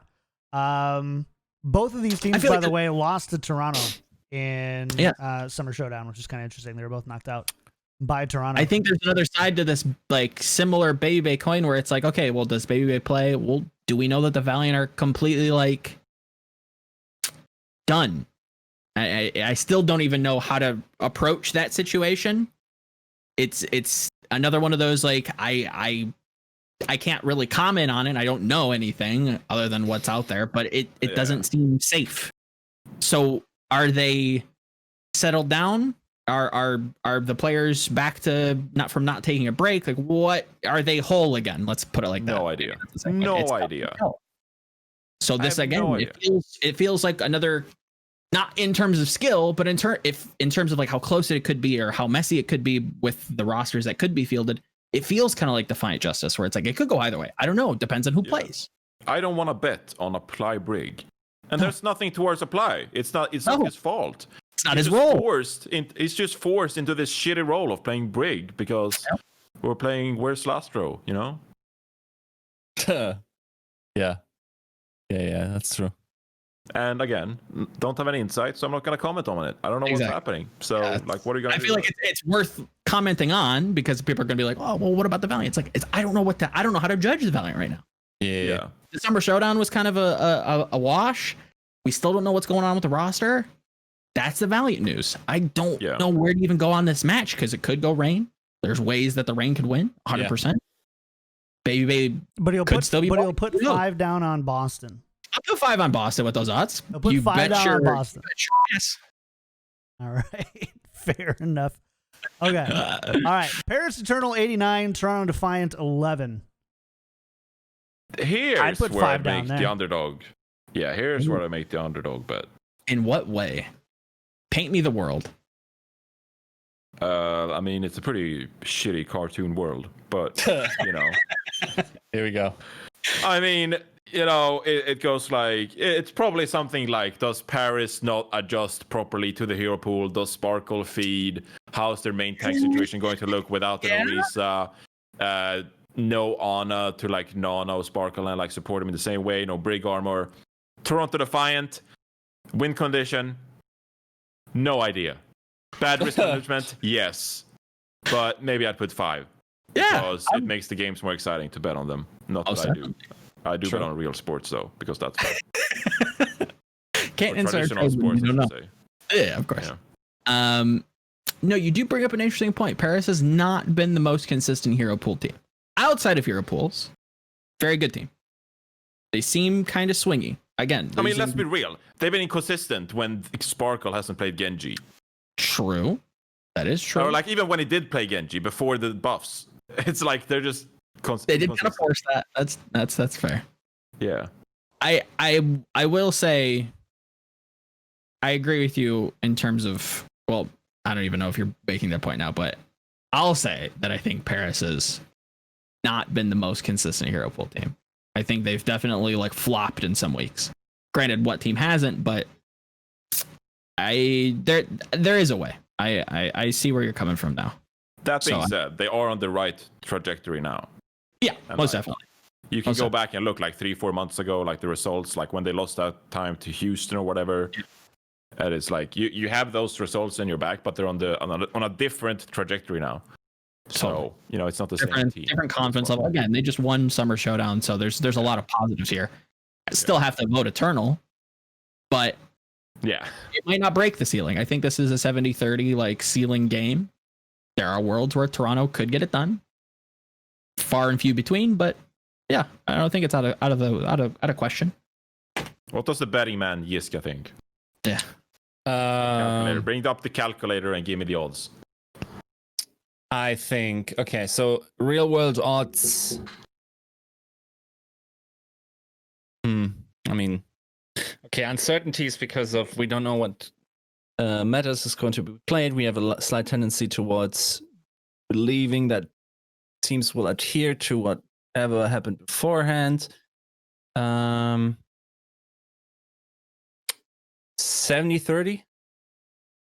70-30 Paris, of course. All right. Nice and That's round. interesting. Nice and round numbers. That's good. Yeah. I like it when my calculator rounds to the nearest 10. It's great. You want to put in some random 1s and 2s for you?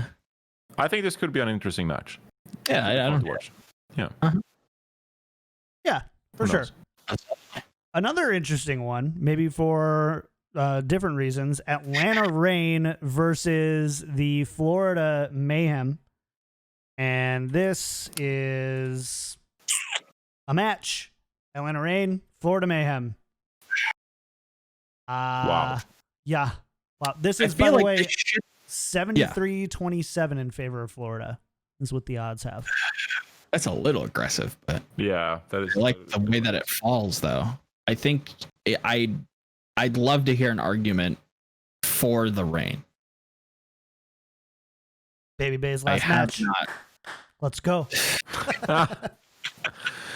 Well, I mean, Edison Yaki is going to be super interesting. Sorry, Yiska, you're going. Yeah, no. Yeah, keep going. I think that's where I would have gone down as well. Yeah, I mean, I don't have anything more to it than that. It's just like, Edison Yaki is going to be super interesting. Okay, yeah. So if this is further aggressive Genji metas, I don't know if I like the Reign, but the odds are outrageous in that case. Yeah, I would agree. But I think the Reign, while I do agree that like in the world of an aggressive Genji, they can run at least that.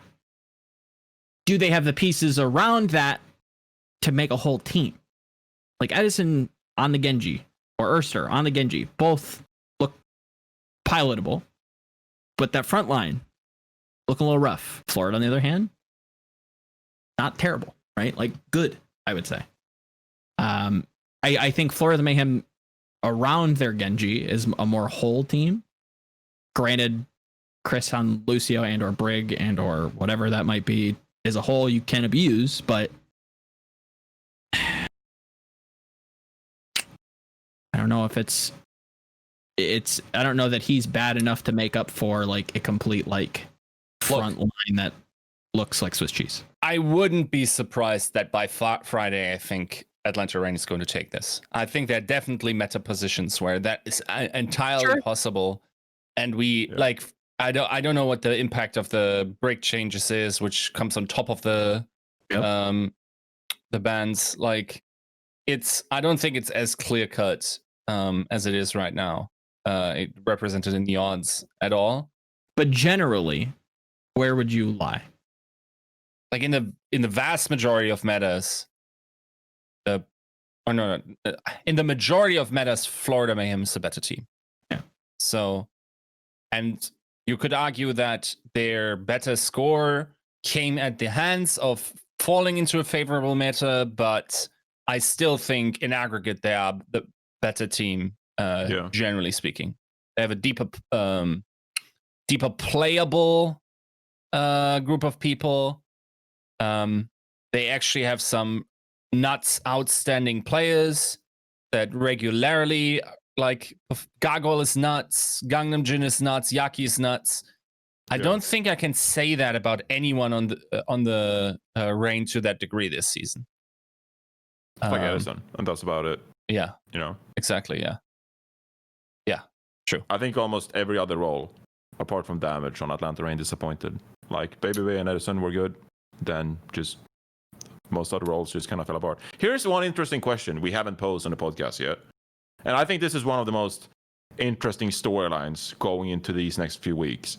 Is if Baby Bay is out of the mix, how will Atlanta Reign utilize their damage players? And how will they like rotate the roles around? Is Edison going to continue playing the Tracer / Genji role in this meta? Is he going to play Ashe? Do you put Erster on what role? Do you bring Sharp in? I think this is super interesting.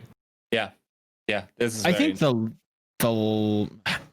they've definitely had some bizarre like DPS rotations even as of recently. Like even hearing about Edison being put on the Genji, I definitely raised an eyebrow to that.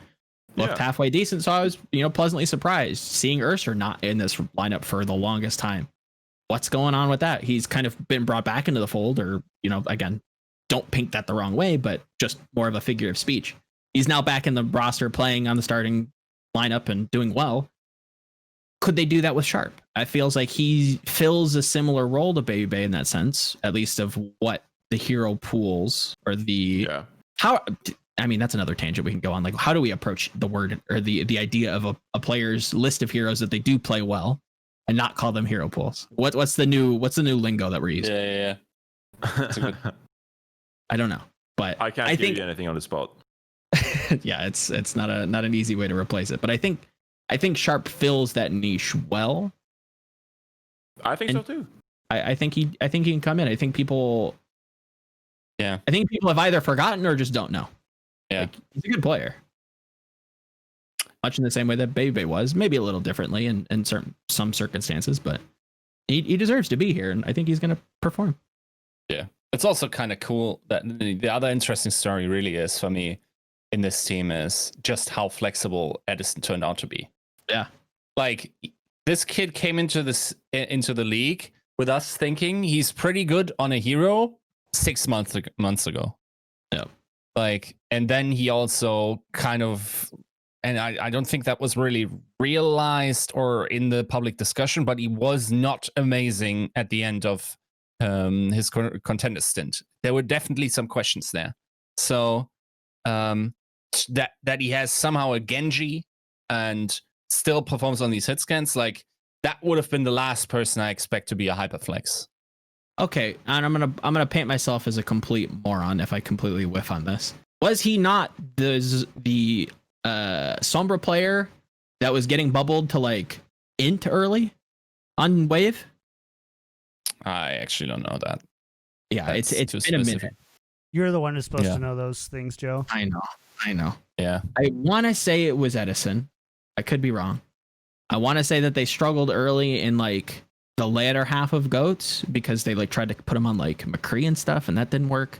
And then they found like a footing with him playing like a really aggressive Sombra, which would get like bubbled early. I know that because Bench and I talked about this, or he kind of like pitched it to me, and not pitched it, but like voiced a very, very glowing opinion on it.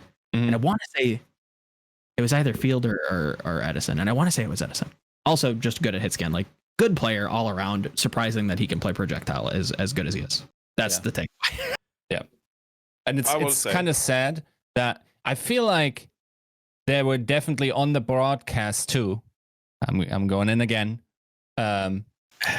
Like this idea that this kid comes in as like one of the best rookies in the year. No, that wasn't actually a narrative. Yeah. Who said? Do you remember? Yeah. Oh, the puppy. No, Custa said it. I think I'm not sure if it might have actually been in one of those preview episodes you did on for Pledget. Very possible that I'm just conflating I just those. Delete them. You can't. They're in permanent marker. It's like a reminder, it's like scarred me for life, and now I moved on as a better person. Well, but yeah. Maybe I'm a bit too dark on this podcast. Maybe I should lighten up the mood a little bit. Yiska already brings enough, like German energy, so like I gotta bring the Swedish positivity to this, conversation. Wait, but yeah. That exists? Okay. What are you talking about? We're Swedish. We're super nice. We're like the Canadians of Europe. You're known for being nice? I think so. You're known for being blank, emotionless, maybe, but like.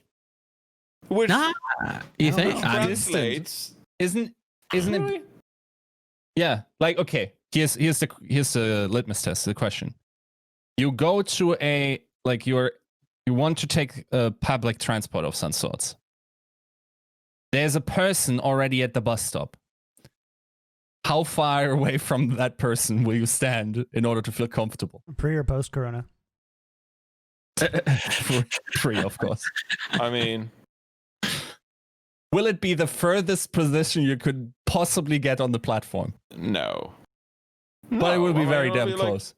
We're like 2-3 meters away. I don't know.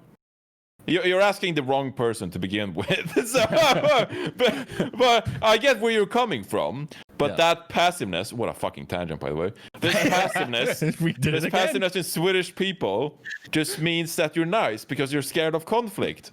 Yeah.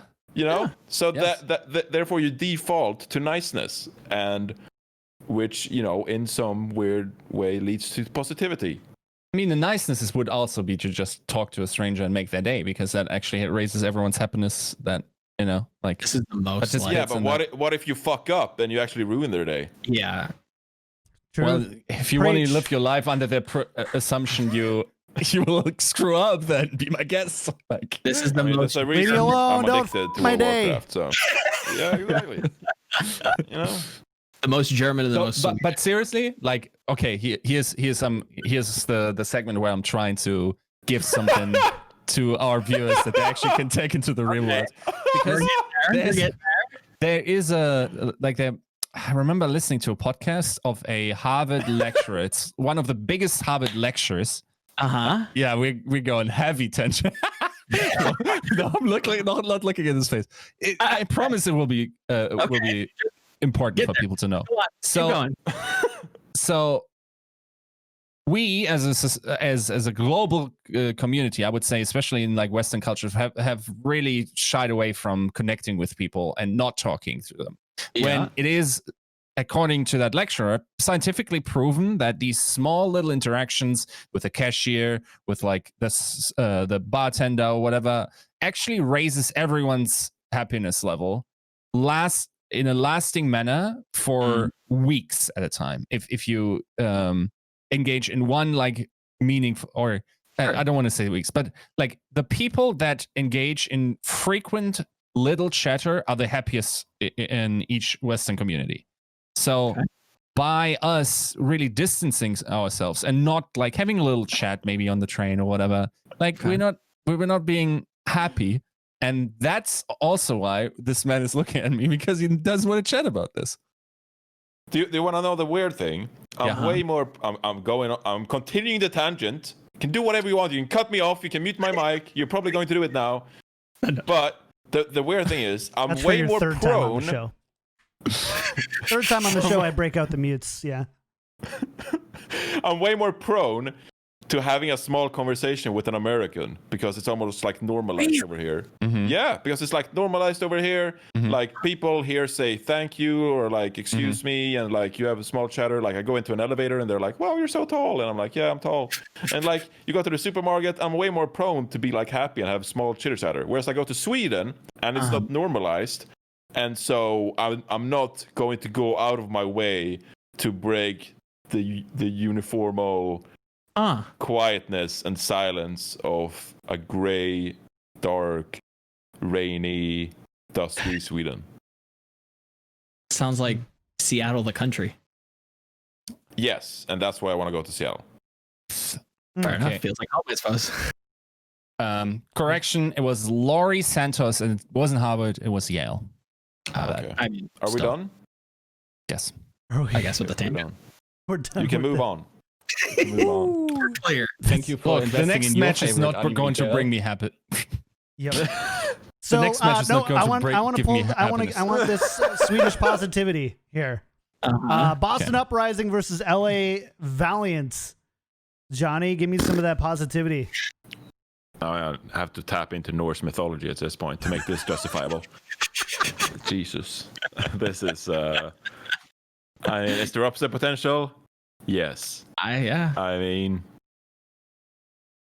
Halo versus Apply main support, like could see some good duels here. I really don't have anything to say. I don't have anything. This is not something that we actually. There's nothing here. The betrayal of Mineral is what I'm witnessing here. Oh no, Joe. So would you put 12 down on this one? No, this is not. This is another one of those just messy games where it's like I don't know. Like come back to me in week 2, and then maybe I can. So you'd put talk a little bit more positively about the Valiant, but I just they're in this state of flux that I just don't know exactly what I'm going to get. Boston will feel a little bit more confident that at least I know what is going to be presented to me, and I'm not super big on that, but that's the upset potential that Reinforce is kind of like touching on is like the Valiant could just not throw it. Terrible pause, but they're not whole yet. We don't know. Just we'll have to see. Yeah, we'll move on. Next match. All right, we're going to Asia. It's time to go to Asia. So there's honestly, I think that there's really only one match to really talk about here. And while that loads up for everybody, let's talk about it. The Hangzhou Spark versus Seoul Dynasty. Any chance? 35-65 in favor of Seoul. Any chance that we pull out an exciting match on this one? I don't think so. Like I've definitely been like big down on the Spark. Not been happy with what they've done. Unless they just bounce back and maybe Yiska's got some juice there, but no. I don't think this team is good. I think they're definitely on the downswing and they're gonna need like a big performance, and I don't think this performance is gonna come from Seoul. Let alone like what Asia looks like, because they can be doing their own thing most of the time. So again, it's going to be tough to see, but just in terms of general versus general, I think Seoul probably wins this like 9 times out of 10. All right. Yeah. It's a weird one. Like if I don't even understand why Spark is bad. They were good, and now they're bad. like it always how it was meant to be when Architect went over, and suddenly something terrible must have happened, and now they are not good. And I don't understand, and I don't emotionally understand. So someone has to make sense of this, but it's not. No matter what happens this weekend. Yeah, it's not going to be explained by a match against the Seoul Dynasty. We can be sure of that. No matter who wins there's no certainty in that outcome of what it means for the if future. Spark wins, okay, well, maybe it's just Seoul, like, just back up to their old tricksy ways of just not showing up. They're another team where they lose another game, and it's a lot of the same talking points that we're pointing towards the Spark, where it's just like, okay, what do I need to do to justify some of these actions? Because like it is dire sometimes, and then other times I still think that their match against London, I think they looked good, and then unfortunately they faced the Shanghai Dragons. If this was like a global, if 2020 allowed for a global game, I think Seoul probably makes like a pretty deep run in some sort of playoff bracket. Yeah. Because they look good against London. That's nothing against the London Spitfire, who continue to actually improve and look good. I think Seoul, again, could be on the mend, but we don't. They looked like they were capable of playing the meta. In some capacity, they looked capable. They had pretty good heroes, etc. But Shanghai Dragons ultimately just did the Dragons thing and just shot on them. But like, yeah, there were some good things to take away there. I don't know about Hangzhou. Like, I don't have. They're a mystery, but so I want to believe that Gushway and Architect could pop off. Sure. And they could improve with this hero pool. But it's so naive and it's so much wishful thinking that I just can't responsibly put my money on them. And so it has to be Seoul. If I posed a question to you about the Spark going back to like the main melee, do you feel comfortable kind of like tackling that? It's like a big like narrative kind of analysis point that I've been kind of driving. I'm interested to see like what you have to say on it. I'll be honest with you and say I don't know if I don't know. Okay, fair enough. Would you say that in the Summer Showdown, the Spark felt overly aggressive?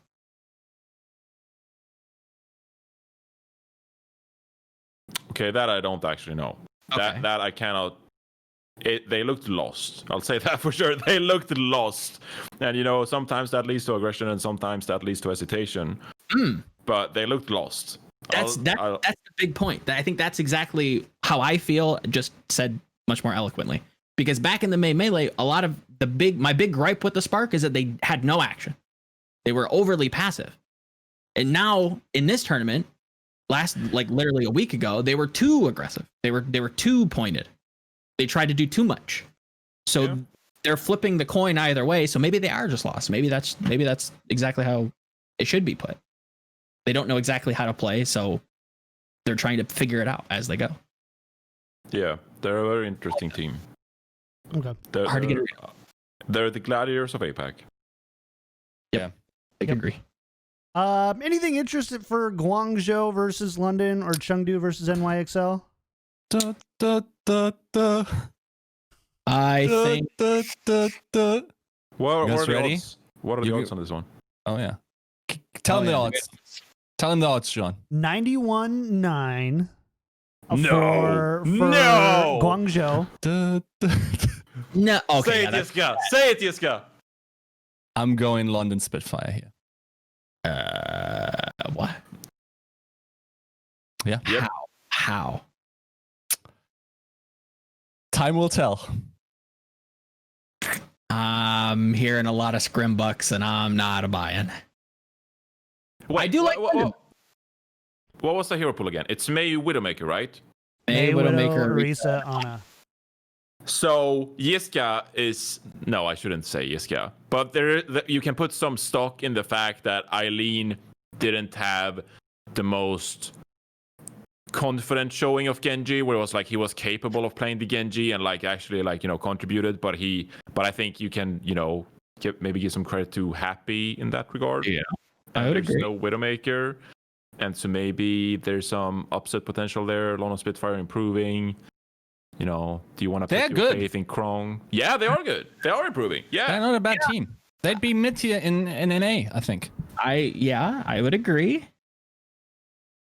I look, I guess without Nero, I mean, I don't know if I swing as hard on Eileen. I think he definitely had a good performance. I do think that a lot of credit does need to go to Happy in that sense. You know, having a comfort pick to kind of fall back on. Both players having comfort picks to fall back on. I 100% agree with that. I agree that London has been on the mend. Is it enough to put away a charge without Nero though? That I do wonder. But you do agree with these odds? You bet on London. Yeah. Oh yeah. I'd put some money on London. I think this genuinely has some upset potential and has like very aggressive odds that I'm like, okay, I could put more than 5 on this. Like this feels like a good game to bet on because it could swing the opposite direction. I don't think it will, but the gambler in me sees potential. Yeah. I think Charge is the safe bet. I think that over the course of the season, better team. Could London peak and have like a good hero pool? Potentially. We'll have to see what the meta kind of shakes out to be, but I don't know. Yeah, I'll keep saying the Charge. My bet's on the Charge. Oh yeah. It's going to be a super interesting matchup, and not siding with Yiska, but not making fun of him either. Yeah, it's a bold take. It's a bold take. It's easy to, but I'm going to not prevent myself and not do it. So Mr. Heinisch, what more? Give me more than just we'll see. Like, don't hand wave me off. Like, give me some breadcrumbs. Okay, so for one, I think London is way better than generally is believed. Okay, sure. I think that team actually is on a consistent upwards trajectory throughout several metas, and has been a clear improvement through all of them, and has rarely actually looked absolute like a Pepega squad. I think I don't think you can say that for any team for any time during this season. Now, remember what I told you about the learnings from this summer showdown. Yeah, I think this was a hyper specific charge meta that will not reoccur to that degree. And even just the minor thing of like, even if we didn't have hero pools and just possibly Brick being that phased out of meta, like Chara not being able to potentially play this, and that's the initial indication that there is no Brick. I think this team is in trouble. So did you mean to double negative there, just to be clear? There is not no Brig? So you're saying there is Brig? No, there is no Brig. Okay. From my information, from my initial information, and that's also, I will say, not in the relevant region. So take that with a gigantic grain of thought. Do you put any stock? I guess if there's no Brig, then Tracer probably won't see play. I think it's closer than maybe people expect, but I don't see how Charge loses. I definitely don't think the same Charge that won the Summer Showdown in that kind of convincing fashion shows up, but I think that team as a whole better than London. Head to head supports that. Yeah.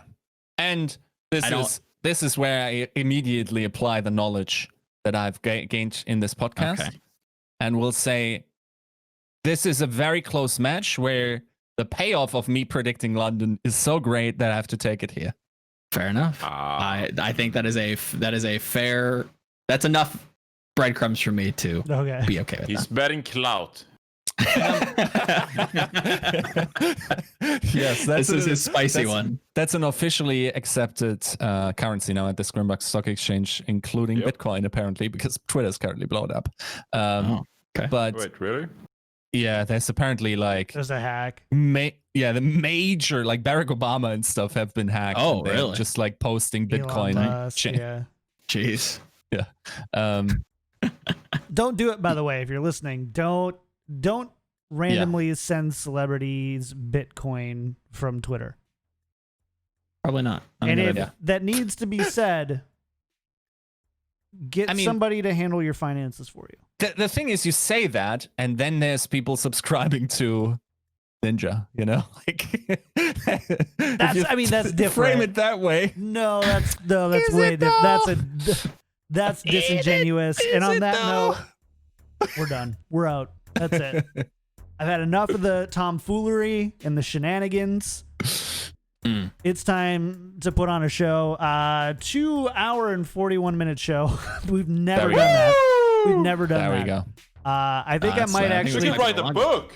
I know. I think we might take the conversation of analysis and like make its own video for that, because it was a good, really good video.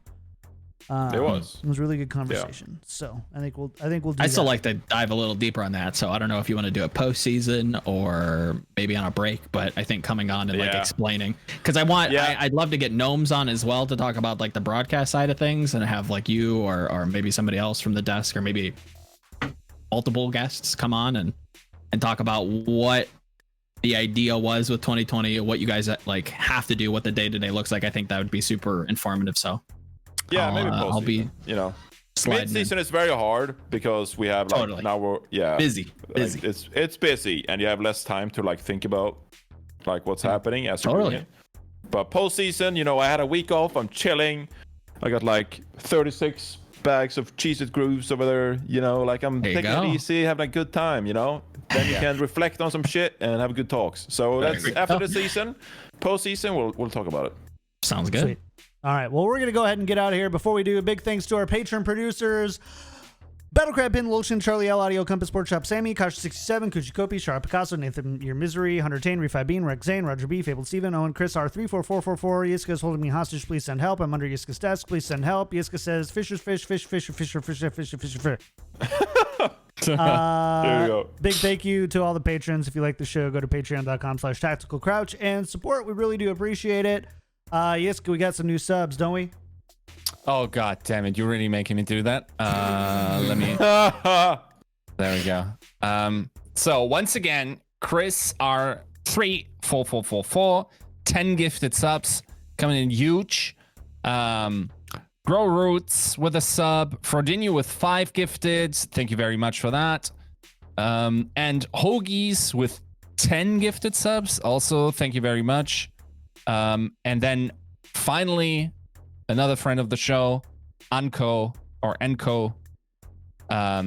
with the tier 1 sub. Thank you very much. Yeah, thank you all so much. We really do appreciate it. We're wrapping up a little bit quicker than normal. But thank you again so much. All right, Reinforce, we're gonna sign off. Before we do, like, shout outs, where can people find you, all that good stuff? Follow me on Twitter @Reinforce. That's all. That is all. Nice. Sweet. Actually, check out my YouTube channel. I've been trying to upload more content on my YouTube. So awesome. Nice. I don't know. Search for like Reinforce Overwatch or some shit. Maybe it shows up. I don't know. All right. Do that. do that. That's probably a Rhine guide instead. The first 5. What? Wouldn't that turn up like? Maybe not. Maybe that's specific enough to. I don't know. If I say some controversial shit, you'll see me around. No need to follow me. I will also say, gentlemen, we have made it through an episode without a Reddit thread. Thank you. Wow, Hey. surprising. And thank you, that guy who cooks, for posting Reinforce's channel in the Twitch chat. Go sub there now. Yes, everybody go subs. Oh wow, look at that. Also, Thank go you. sub to youtube.com/tacticalcrouch while you're at it. Since you're there, do that too. Yiska, shout outs to the week. Where can people find you? I'm heavily involved in Valorant. I'm doing like the coverage for We Play. I've been posting like sort of like the guiding narratives. Then I had an interview with Eccles of Fish 123. I said 3-1. We had to cut it out in the interview. The Pega head. Yeah, his face is even better. Like, I'm going to continue having interviews. Actually, great guests. Can't really talk about, but also will probably be relevant to some of the interests of the Overwatch League fan base. And then, yeah, I'll just keep up with that event, and then hopefully on Friday I'll have my prediction piece. And honestly, like, I have a banger coming for Overwatch in terms of a feature that's dear and near to my heart. So we'll see. Sweet. Joe, what about you, dude? Kind of similar. A lot of Valorant coverage this week for the We Play Invitational, which quite a nice production. So shout outs to them. And I think in about an hour or two, writing my Overwatch piece for the week. A little spicy, but we're gonna test the waters a little bit. We're gonna see if maybe the Paris Eternal could be the start of the 6th great Overwatch era. So that's gonna be what we muse on this week. I know that's a phrase that Yiska has been using quite a lot, so I'm gonna steal it and I'm gonna muse on my own things. So stay tuned for that. Muses in our life. That's what we need. Very much so. Only. Yep. All right. As for me, you can find me everywhere at KickedTripod, Twitch, Twitter, and youtube.com/JohnHorseman. Other than that, that's going to do it for us, chat. Thanks so much for hanging out. Hope you had an excellent time. We will see you all next time for the next Tactical Crouch. Bye. Bye.